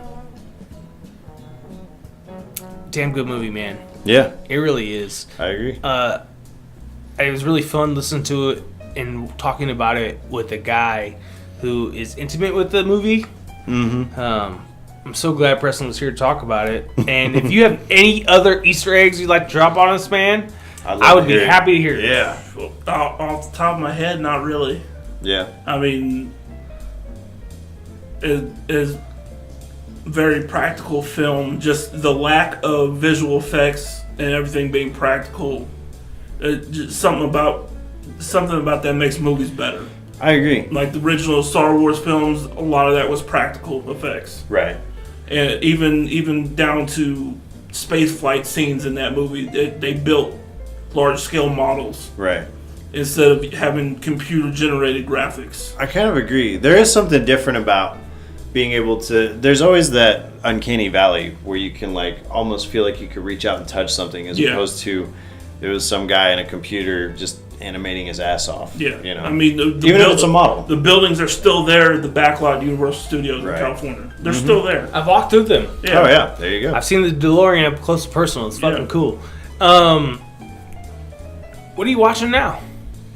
As in, like, just movies? Just movies, in general. TV, movies, anything. Television shows, anything that you're into right now. I don't watch a whole lot of TV. Nothing really appeals to me, but movies, I watch just about any movie as long as it's not a chick flick. I'll skip past that stuff all day, every day. Anything lately? The latest movie I saw was probably Infinity War. This is the last movie I saw in the theater. Yeah. Last one I saw in the theater was that A Quiet Place. I don't get out very often. And you guys checking out any Netflix things or? I found a kind of a new show on Netflix that's kind of a guilty pleasure. iZombie. Oh, I've heard of that one. It wasn't a movie. No, it's a TV series. I think it's on the CW. Actually, me and my nephew like finding hokey ass zombie movies and watching them and laughing at them and stuff. There you go. And I came across this because I had seen it on Twitter or someone talking about it or something, and I was like, let's watch it. And I just for some reason it hooked me. For some reason it's kind of dumb, kind of hokey, but yeah. If it's fun, it's fun. It just hooked me in. Shane, what about you? Watch anything new? Well, after all this fallout from Roseanne, believe it or not, it got me in a mood to watch Roseanne. So, all political whatever aside, I love the original Roseanne, and I'm going to keep watching it because it's hilarious. So, any of those of you who are listening, I know that Joe Rogan is going to have Roseanne on his podcast soon. Yeah. And she's going to talk about... Apparently they're like buddies. No, I know she's confided in him, and I don't want to regurgitate the things that he has said on his podcast, so I will get into that. But she's talked about her situation behind that, and that it was kind of unintentional. And I'll leave it at that, and I'll let her explain it on his podcast. I don't want to pretend like I know something that I really don't. I just heard it from Joe on his podcast. Right. As far as like watching new things, I got into kind of this weird little rotation where I listened to David Letterman's My Next Guest. Oh, okay. Where he introduces pretty infamous people. One of those being Howard Stern, who's kind of one of my inspirations behind this whole thing. Mm-hmm. The other one that I listened to a lot was Jerry Seinfeld's Celebrities in Cars Getting Coffee. Yeah, that's a good one. It's really good. They introduce some great cars. Every time I watch one of these shows, I realize I'm not the car guy I think I am, but I consider myself like a car guy. Right. It's been a lot of fun watching the show. So that's what I've watched recently. I want to just say, like, Preston being here on episode 21, pretty cool. Yeah, it's great. This is something we've talked about for a long time. Jason Cook was on episode 10, and we were talking about Preston being a guest before that. Before that, yeah. So I like having guests on in general. No, and I think it's something we should probably incorporate into our show more often. Maybe, yeah. It's fun, man. Yeah. It offers the conversation to be more free flowing. Right, but especially Preston, it's been fun discussing this movie. I had a good time.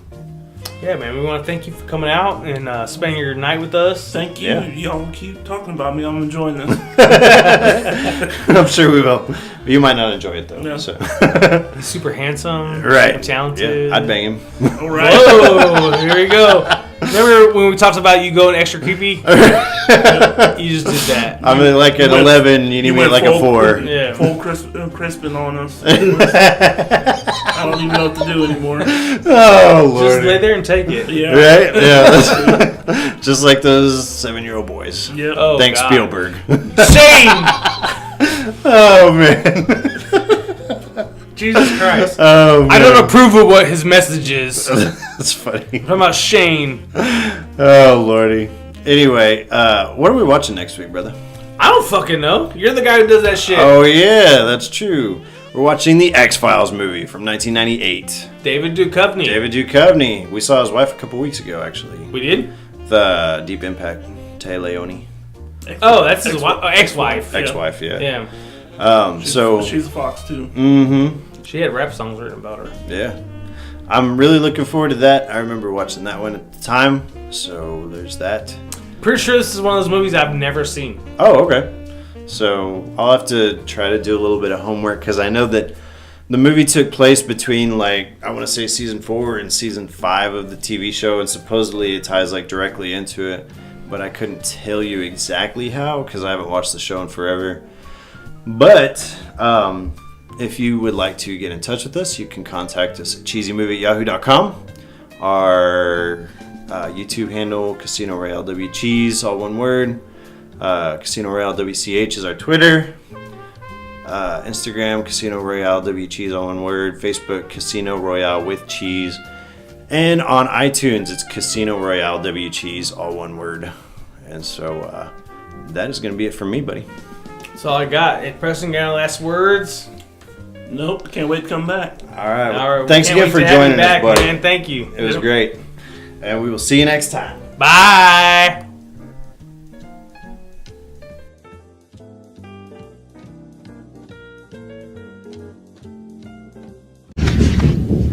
I'll be back.